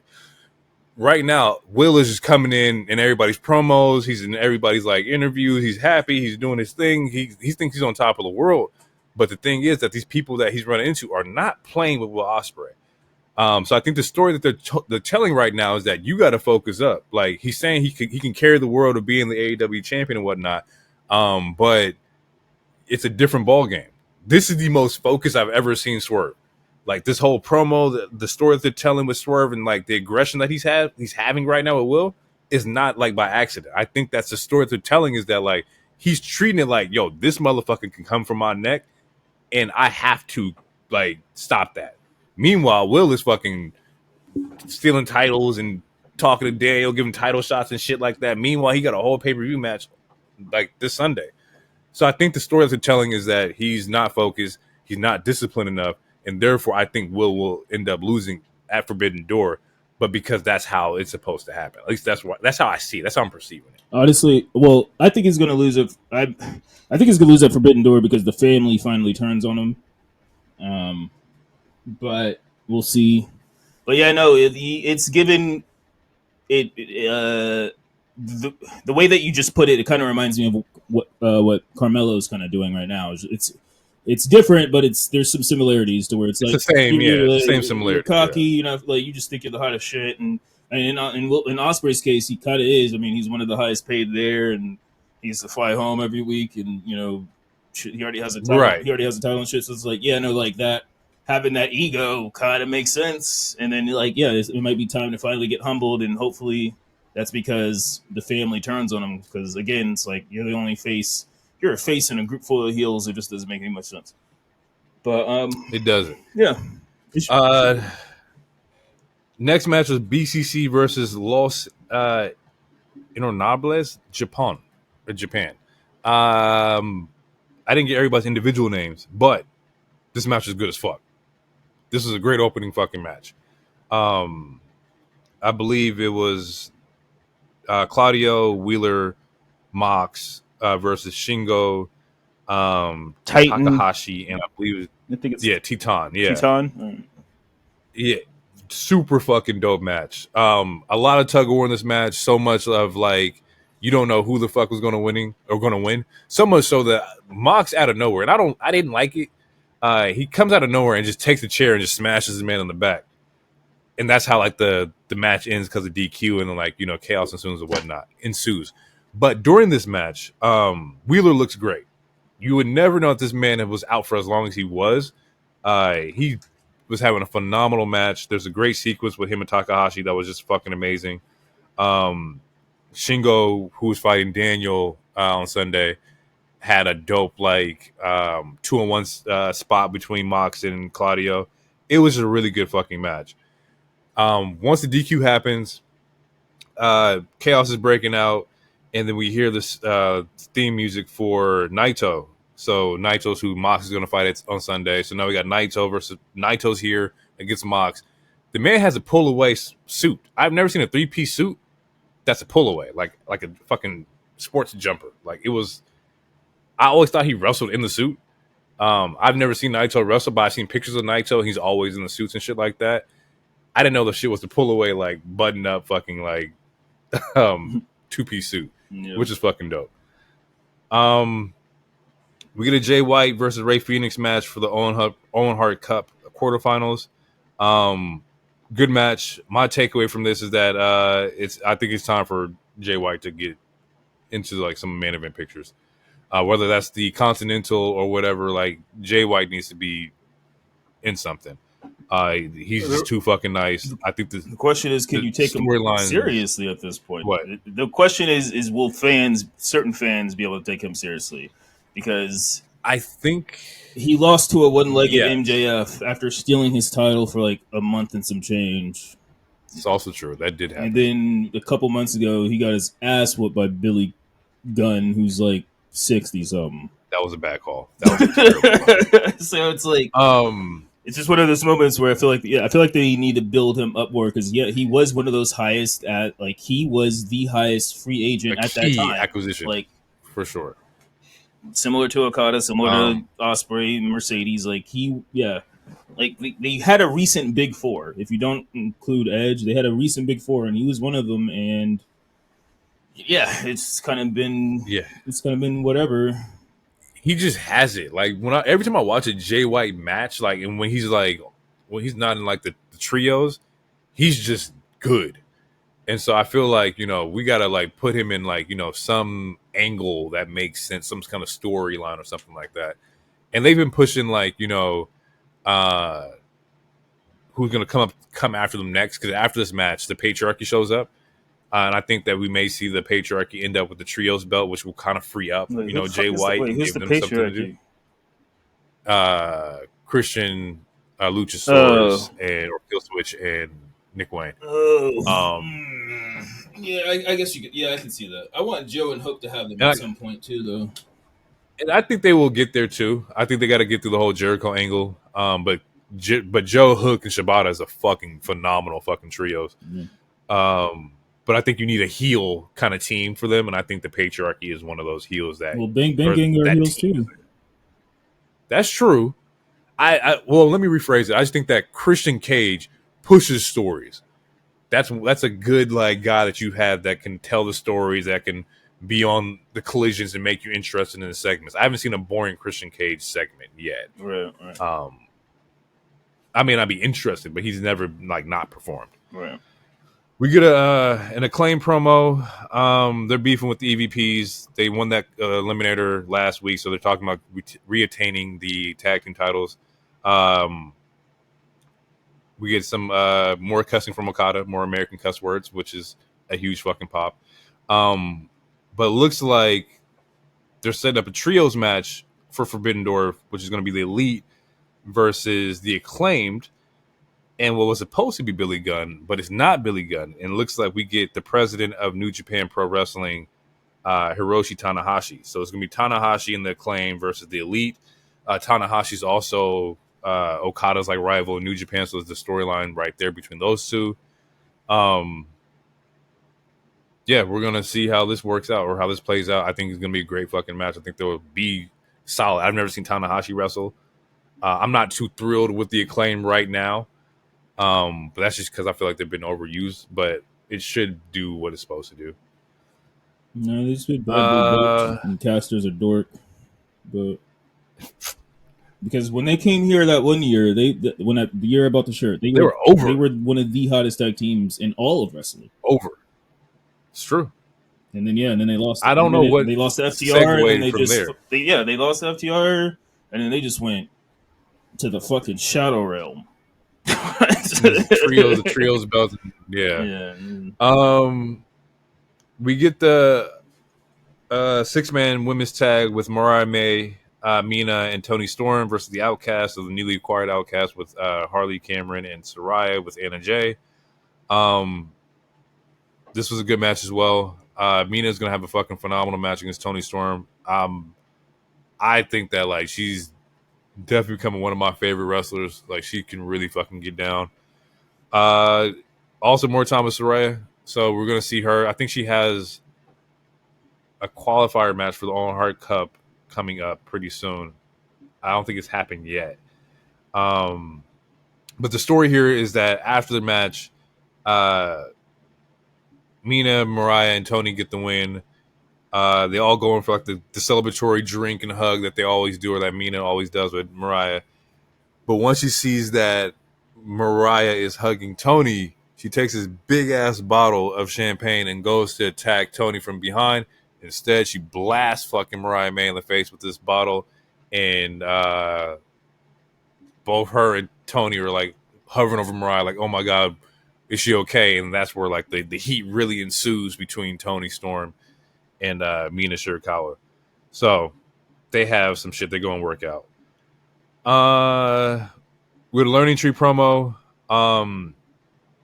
Jericho's talking about how they're looking to get a partner for for Hook, Joe, and Shibata, because Brian Keith is currently injured right now. Shibata ended up fucking up his arm and in like a submission hold. So he's looking for a partner. He says he has a video package from the Forbidden Door partner. They haven't watched it yet. They go to watch it, and it's basically Minoru Suzuki not joining them. Thinks the Learning Tree is a fucking joke, but instead challenges Jericho for the FTW Championship match at Forbidden Door. So, which is also a joke. Makes no sense.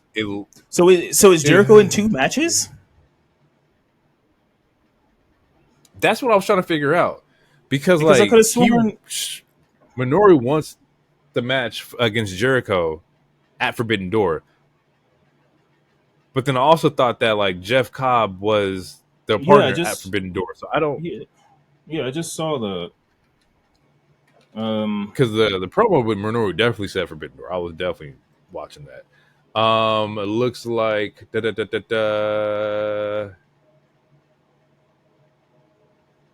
no, he is not in 2 matches. The match that they have is just Learning Tree versus Samoa Joe, Hook, and Shibata, or Learning Tree and Cobb.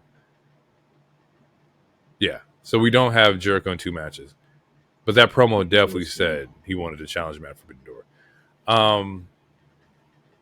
So maybe afterwards he's probably gonna get that title shot. I know Minoru's always like in between a lot of promotions and whatnot. Shit, Jericho might do it in fucking Japan. Who fucking knows? Enter Samoa Joe and Hook. Joe calls Jericho a joke for not even like vetting out his partners. Jericho ends up slapping Joe. That doesn't go well for them. Chaos ensues, and now we have the trios set up for Forbidden Door. Word. We had a dope Kyle O'Reilly match versus Zack Sabre Jr. This is my second time watching Zack Sabre Jr. He looks pretty solid. I would like to see more of him. Either from what it seems like is that he's a technical wrestler. I think we talked about that before, and I'm interested in seeing what happens between him and Orange Cassidy. He hasn't said anything on the mic. There hasn't been any promos from Zack Sabre. He's just been showing up and just fighting people, which is very fucking interesting. But that doesn't seem too far from what like AEW does, which is, no talks, all fights, which should be in my wheelhouse. But I feel like when it comes to how can you get invested in the character then and know if you really like them? Especially when it comes to like pay-per-view matches. Yeah. And especially when you're not from the promotion, I think that's even more important. So yeah, he had a good match with Kyle O'Reilly. Bro, this match ends with this really dope. What? I'm sorry, I'm just counting the official match card, bro. There's like 14 fucking matches, bro. This shit is wild. Yeah, it's a fucking crazy card. Yeah, absolutely. And they start like 5, so it's like you're about to. I'm going to be sitting there matches, for a minute. 14 matches is fucking crazy, and they're not going to be like 8-minute matches. No, all of them are going to be like 20. Like, if they want to go to a 3-hour show, every match is getting at least 20 minutes, probably. I'm looking at this. Yeah, every match is probably. The shortest match might be Mariah. Oh, that's okay, I'm going to say 15. 12 to 15 is minimum. Okay, so 3 of them are 0 hour. We get the women's tag match. Well, there's 4 matches on pre-show. Oh, there's 4? So pre-show is... there's 4. Yeah, you're right. There's 4. I'm looking at it right now. So you get a tag match with Mystico and Lucha Bros versus... Okay, anyway, that match is just gang warfare. And yeah, then you get Mariah versus Saraya. Then you get a triple threat tag match. No, I'm sorry, a fatal 4-way tag match. And then, you get another women's tag. That shit is wild. 4 matches. WWE's been doing 5 matches the last couple of shows. The women's Owen Hart Cup is that's fucking crazy when you say it like that. Like WWE's been doing 5 matches for shows, yeah. And their the pre-show first round has of women's 4. Owen Hart Cup is at Forbidden Door. 4 shows. Yeah. Yeah, 4 matches. That's a lot of fucking wrestling. Anywho. Yeah, sorry. Yeah, so Zack Sabre had a match with Kyle O'Reilly. Dope match. He had a dope execution with his armbar that he set up for the win. Kyle is still one of my favorite wrestlers as of this year. He's been fucking killing everything he's in. Post-match, looks like the team is Team DK, which is Zack Sabre's guys, are outnumbering Cassidy. Then we get Tomohiro Ishii with Cassidy, and Gabe Kidd is also there because Gabe Kidd is on the ringside in the crowd watching with Undisputed Kingdom. And that sets up the tag match that he has with Roderick Strong on Rampage, which was a dope match. I definitely suggest you check that out. Okay. And then we get the main event, which is Ospreay Swerve versus Gates of Agony. Initially, you can see the tension between like the styles of how they're both approach this match. Once again, Will is like, I'm the GOAT, and Swerve is like, nah, bro, we gotta like lock in real quick. Match is good. I think it was a really good match. I think the storyline is there, or the tie-in story is there with Will's last title match. I think was against Brian Cage. Brian Cage is with Gates of Agony. Gates of Agony is also fucking was part of Swerve's team. So there's definitely story. Anytime Cage works with Gates of Agony, they're officially called the Cage of Agony, and that is not me making a joke. Oh, I never knew that. So when they're a trio, they're the Cage of Agony. Yeah. Huh. Yeah. All right. It's real. I swear I'm not ribbing. It's real. During the match, there's a chance for Will to hit the Tiger Driver. He's still hesitating on it. They're still playing with that story as well, where he just can't hit it. Swerve's on the ringside also tell him to hit the goddamn Tiger Driver so it can be over with. Hit the goddamn He hesitates. move, It gives him, for sure, press the goddamn button. He hesitates. It gives an opening. Gets Agony, kind of like takes advantage of that for a little bit. But when they finally work together, they get the job done with the Os Cutter, followed by a Hidden Blade. Post match, him and Swerve get into a little heated moment.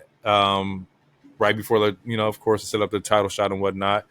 And as Swerve walks away, we see this, or I guess people have seen the clip online where Will snatches the belt from Swerve again, and Swerve hits Will with the cleanest fucking house call I've ever fucking seen.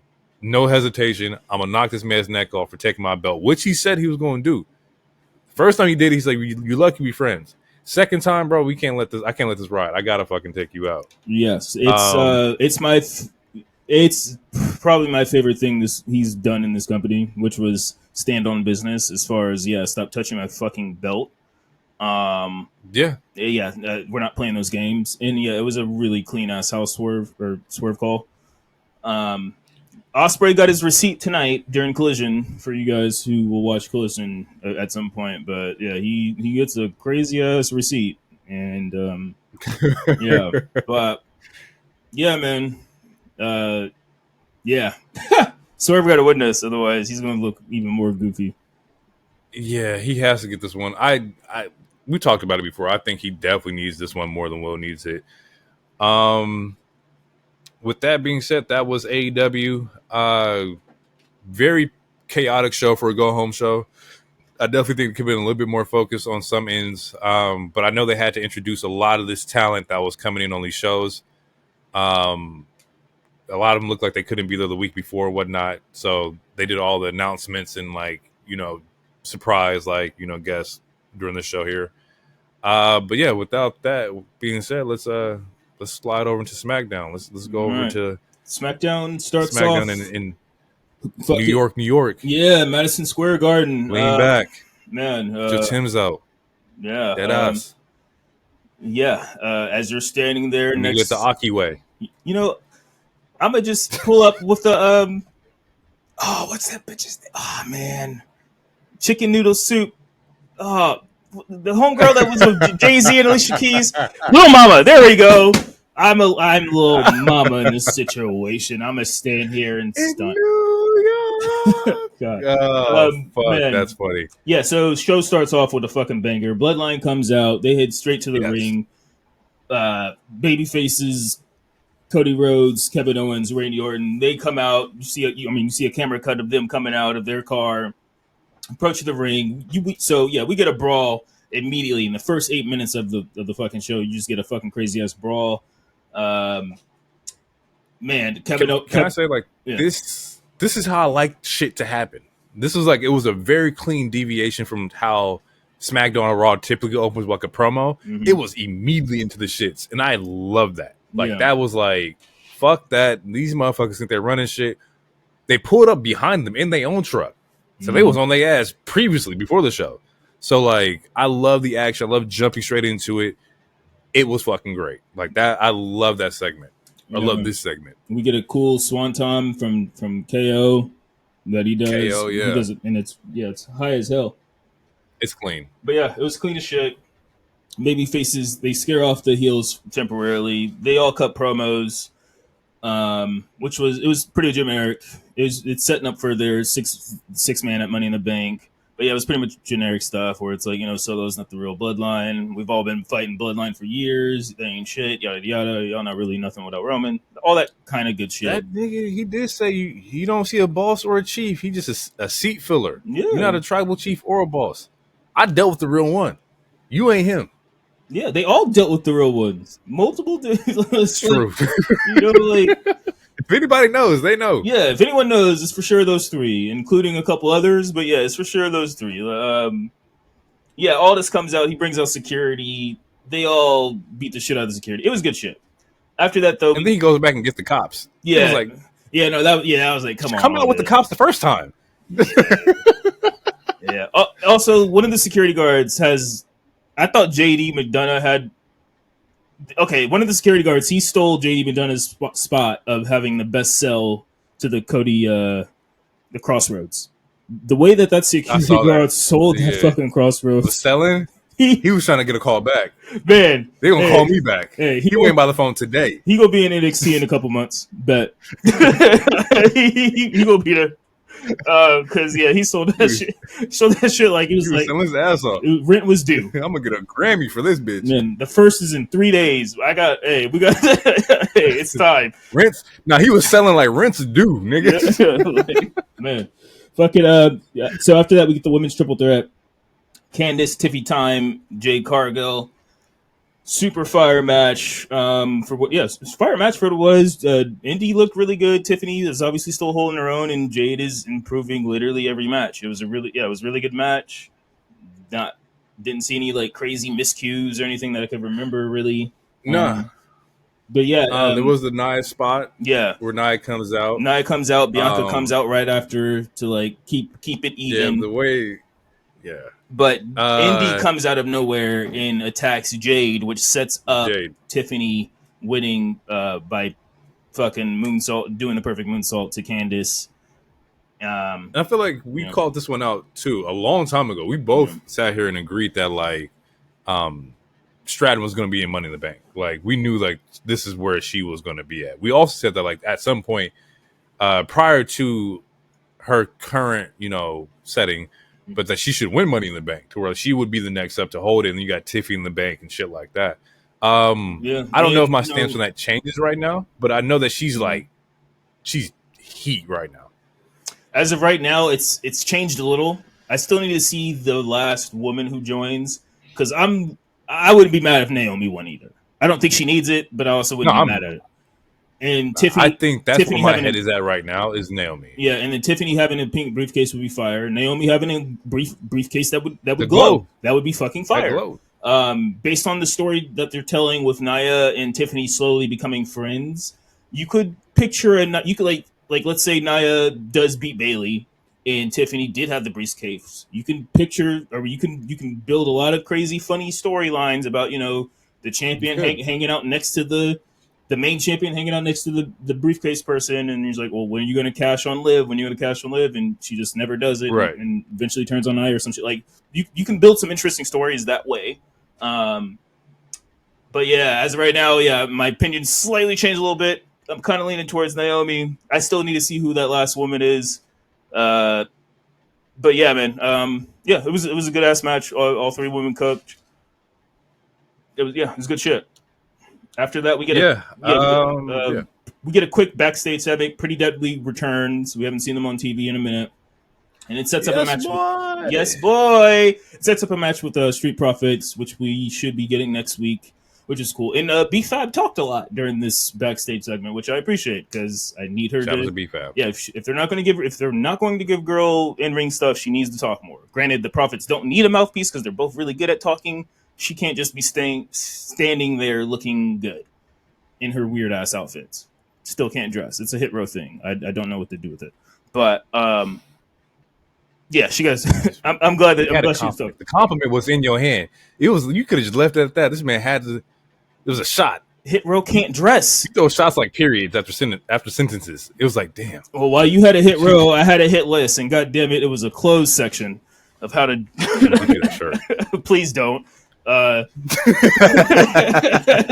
Don't spend your dollars on that. If you're gonna troll me, I don't know. Give me something else.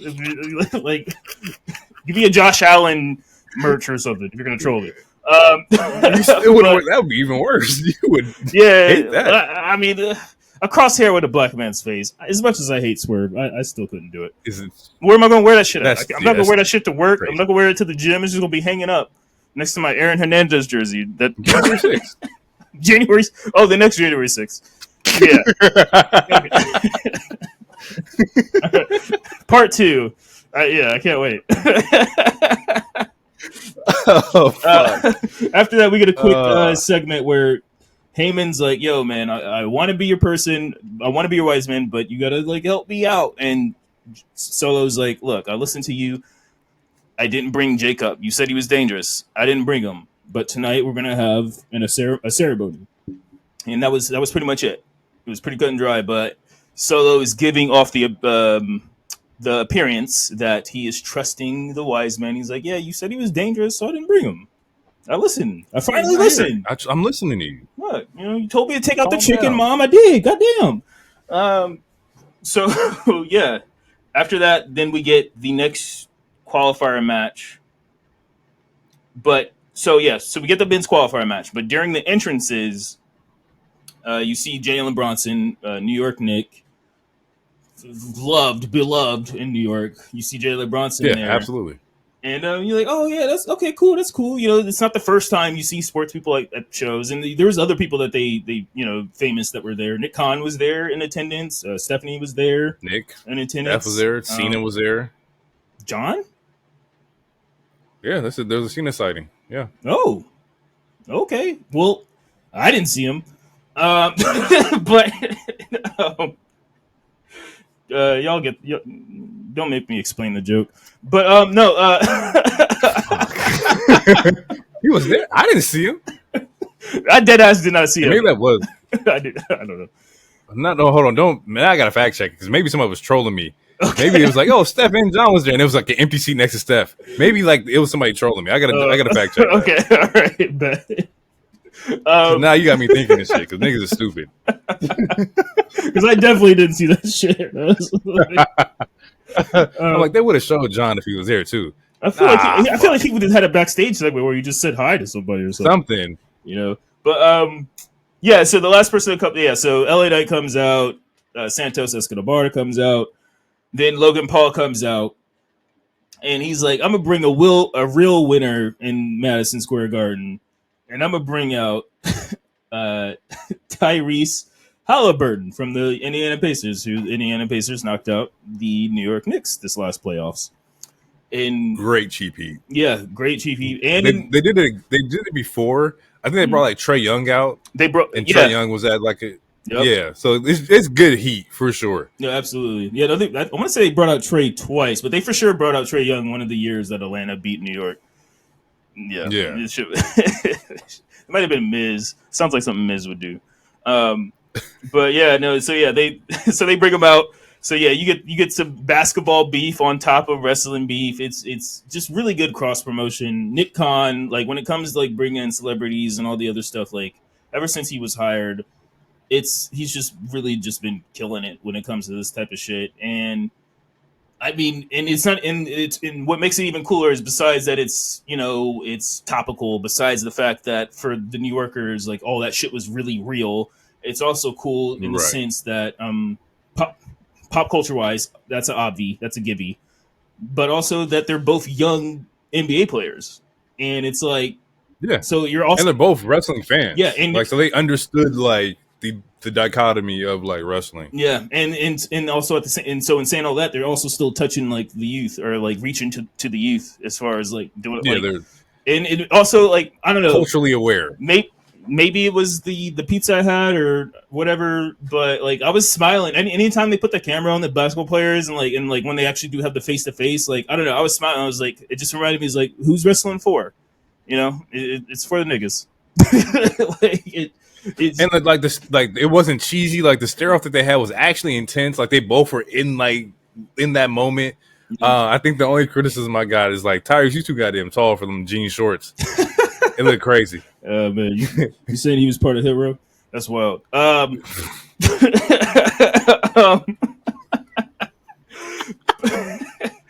yeah. Oh my god. But fire ass triple threat, like legit fire ass fucking triple threat. Yeah. Which on paper, I mean, if we're doing on paper, it should have been, because Santos is great, Logan Paul is great, and LA Knight. Pre WrestleMania, I gave some critiques about his in-ring work, but ever since WrestleMania, he has not missed.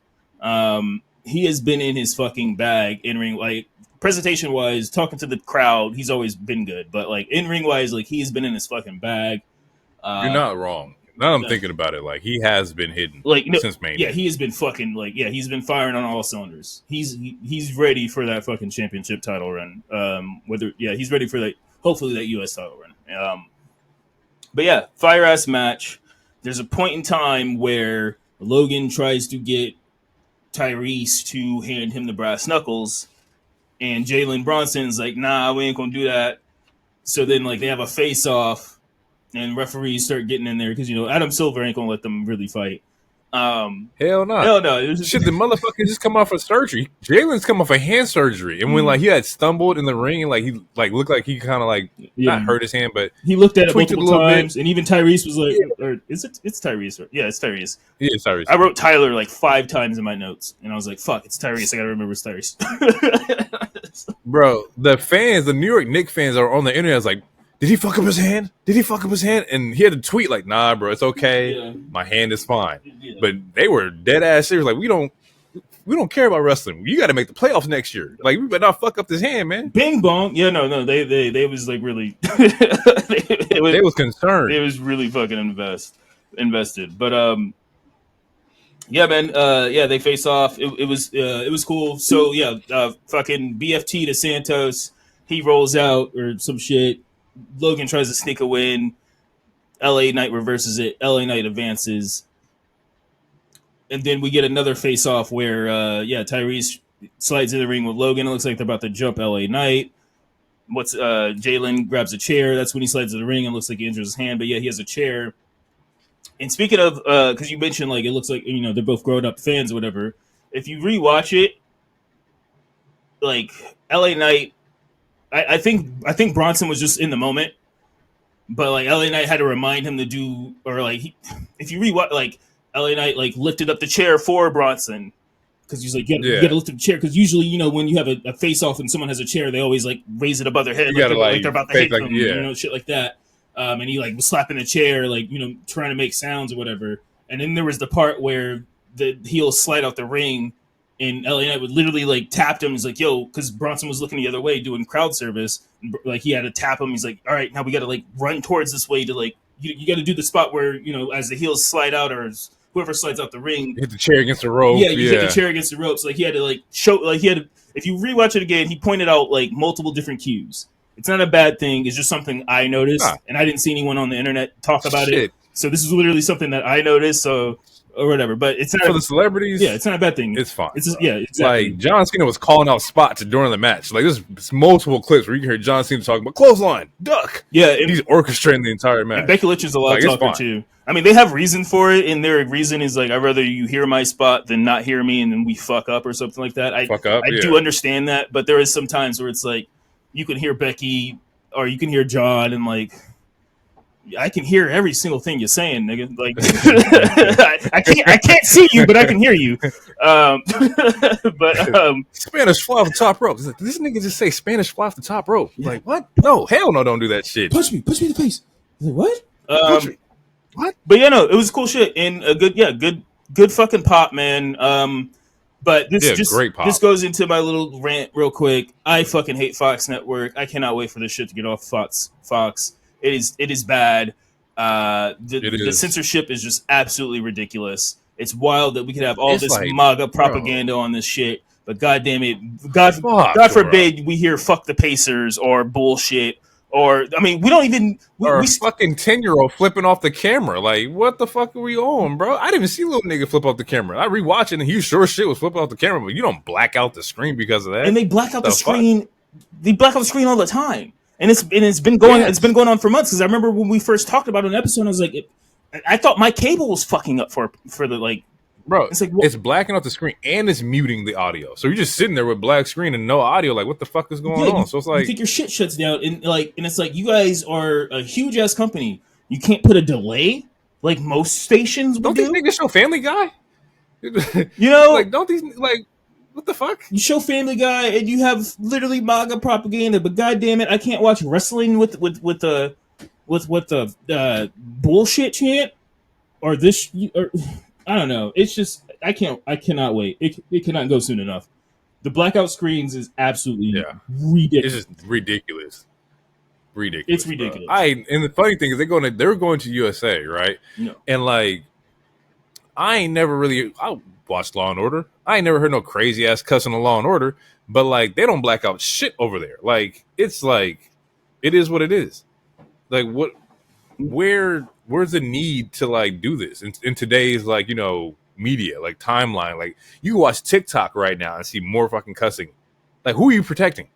The 6-year-old who's fucking telling everybody to suck his shit? Like, what are you talking about? Like, and again, that's the thing. Cussing is happening, bro. Delays on radio and TV have existed for so long. We're in 2024 now. I'm watching this. We live in the Northwest, so we're watching this way after the show started. Why is my shit still black? Why is shit still That's mute? true. That is true. Just bleep it. If anything, just holy bleep. Or like, even that's still fucking annoying. But fuck, dude. Like, yeah, to have a screen go black for like 10 seconds to where you like legitimately might have a panic attack and like, oh, remember that Super Bowl commercial? I think it was this year. It was either this year or last year where it looked like the channel was changing and it was literally on the internet to where everyone it actually caused legit fights because that's how good the commercial was. And it's like you're doing you guys are doing something similar to where it goes mute for 10 seconds and it goes black for 10 seconds. Like I'm like, I know I paid my fucking bill. Like, what is going on here? And it's like, oh, because of you're doing all that because a fucking 12-year-old is flipping a bird. Please. That's crazy, bro. Just what? These kids are ruthless. They're different now, bro. Like, who are you protecting? Everyone watching that network. Talking about, oh my god, the president bullshit on TV. Cover Timmy's ears. Their president candidate likes grabbing people by the pussy. And I can't hear bullshit. What? Like, I cannot wait. I can't wait for Netflix. Can't wait for them to go back to USA. I mean, I know USA is not going to be perfect. I know they're going to bleep some stuff, but at least like at the 9 o'clock hour, they're more lenient with like I don't know, man. It doesn't make any sense. Like, why did you guys even give them $4 billion if you're just going to fucking censor all that shit the way that you're censoring it? I don't know. It doesn't make any sense. But we're almost at the end. So we get a Sika tribute, which was cool. We already talked about Sika, but yeah, we get a nice tribute video, which was nice. So for those who aren't fully aware, you get to like see what he looks like. You see show highlights of matches. You guys know what a tribute video looks like. After that, we get the women's triple threat qualifier, which was we get Blair Davenport's main roster debut, Indy Hartwell versus Naomi, and fire ass match. Absolutely fucking fire. Blair looks great. Yeah, Blair looked great. It was damn I've been talking about Blair for a minute. It was damn near the Naomi showcase though. Like Naomi was really that was my next note. Yeah, bag. In her bag, and she was leading this one for sure. Man, yeah, no, she was like the Cena of that match. Like she was she was in her bag. Like it was her match to lose, and that's how much of in her bag she was. And it was because of that where I was like, hey man, y'all can believe MVP all y'all want. But as far as wrestling goes, black women are up, my nigga.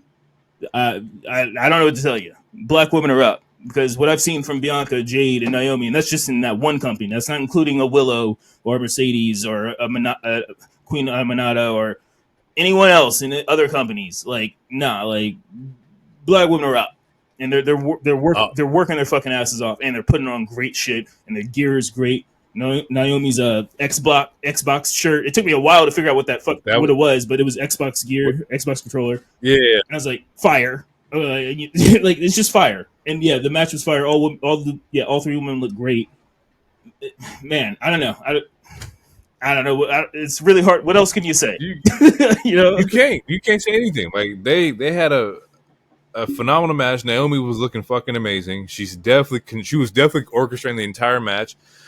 There was a dope the split-legged moonsault she did. She had a springboard in the same match. Like she was just fucking killing. Like it was dope. This match also had Jay come back out to return the favor on Indy too, because Indy was interfering earlier, and Jay was like, "Okay, it's an eye for an eye. You fuck me over, I'm gonna fuck you over." Like, and that's exactly how that turned out.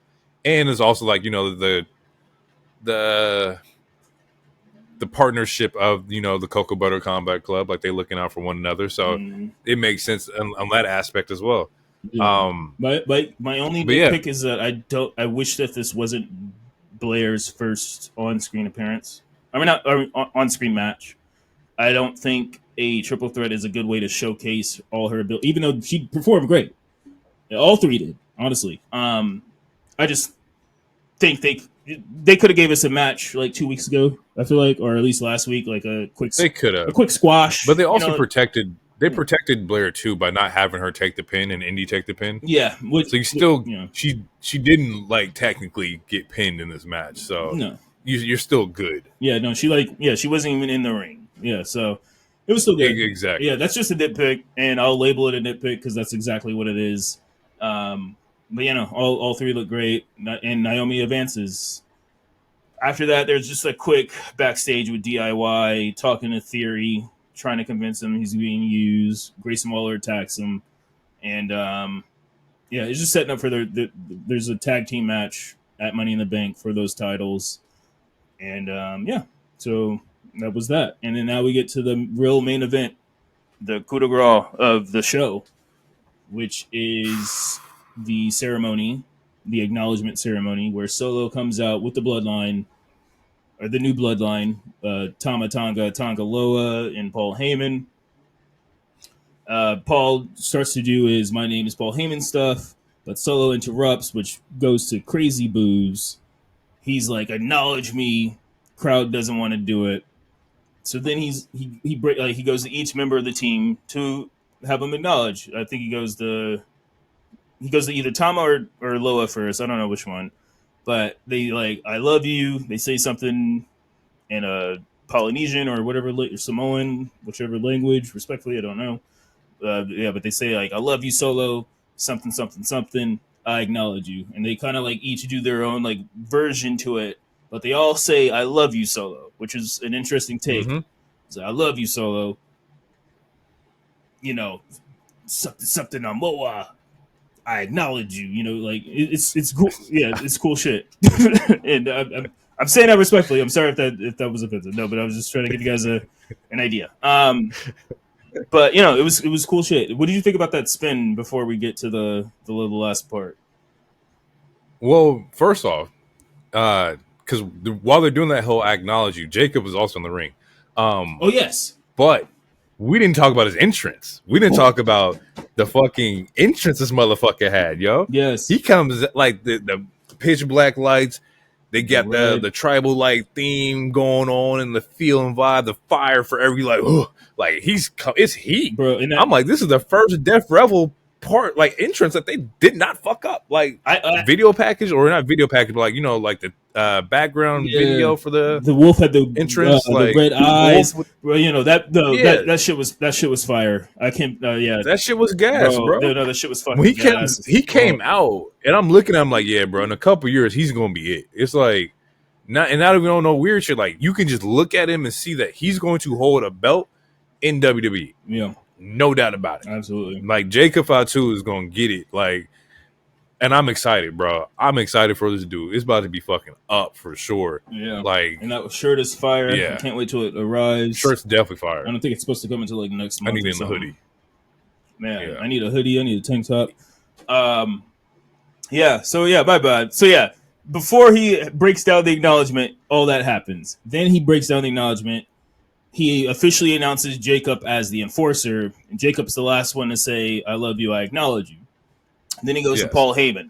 Also, now Paul, I don't know if Paul's just in his acting bag right now, but he is selling the fuck out of like the stress. So like, his face is not shaved. He's bloodshot eye red. He doesn't look like he slept. Like he's really like either not taking care of himself or he's dedicated. And the makeup team is really fucking great at making him look like deprived. Like he's mentally unstable. He's not doing well. He looked like he's just about to he's just defeated, like he's breaking down. Yeah, which I don't think is an accident. I think that's done on purpose. No, it's definitely done on purpose. The sleeping part. Okay, so I've seen multiple tweets. I haven't seen anything like I haven't seen like a. Have I seen Fightful? I haven't seen. I can't remember a credible source, but yeah, apparently he didn't sleep for like 24 hours to do this, and that's not the first time he's done it. And it might even be longer than 24 hours, but apparently, he did not sleep. He clearly didn't shave. And then he clearly didn't re-dye his hair. And that's, again, not the first. This is like his fourth time in the 4 or 5 year of this Bloodline saga that he's been doing this. So this is him, like, in his bag, in his bag with the craft. That's, so. Yeah, he's dedicated for sure. Yeah. And it's definitely getting across to the audience because he was stressed. Yeah, man, he deserves it in me, man. I don't care how that sounds. I know wrestling is one of those things. It's kind of like animation where there's just going to be a lot of groups that will not take it seriously. And I know that, but I don't give a fuck. Mans needs an Emmy. Could you imagine like an Emmy being given to like a wrestler? Like a storyline for wrestling, like, do you understand like how crazy and groundbreaking that would be? And there is some stories that I definitely like deserve. I think the Bloodline story is definitely one of them. Yeah, but you would have to be really locked the trial of Sami Zayn, the tribal, like any of the Sami Zayn shit could have easily been anywhere. Yeah. Like this tonight, this is like anything Paul Heyman has done, and like the bullshit. Like there's some shit, bro. And it's one day I think it will happen. I think it's going to happen in our lifetime. I just don't know how soon. Because to me, the first step was like us getting EPSI, or not us, but wrestler getting EPSI awards and being at the ESPYs and shit. I feel like that was one of the first steps. But like the writing in certain storylines, specifically Bloodline storylines, has been really good. Like, and maybe not even like a wrestler getting an Emmy, but maybe like the writer, like a writer getting an award, because it's still TV. Yeah, yeah, absolutely. They hire TV writers. They at least like even just a nomination, just to like get that foot in the door, be crazy. Would be fine. Yeah, because there ain't a lot of good TV out here. I don't give a fuck what y'all say. And it would Not every incentivize a lot of people to start writing about wrestling. I think that like right now they'll pull TV writers and stuff like that, and they'll create like these stories and whatnot. But imagine if a writer for wrestling got nominated. So many people who have these stories for talent and shit like that would be motivated. You might get some like some what's the dude's name for Black Panther? Some Ryan Coogler shit for like wrestling. Imagine like there's just somebody sitting out there, some black kid out there in the middle of like Tennessee writing the fieriest fucking shit for wrestling. Like it's a possibility.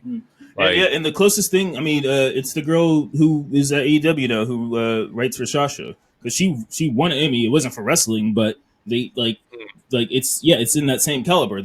There's a writer who's Emmy caliber, Emmy caliber, who's writing for wrestling. Like it's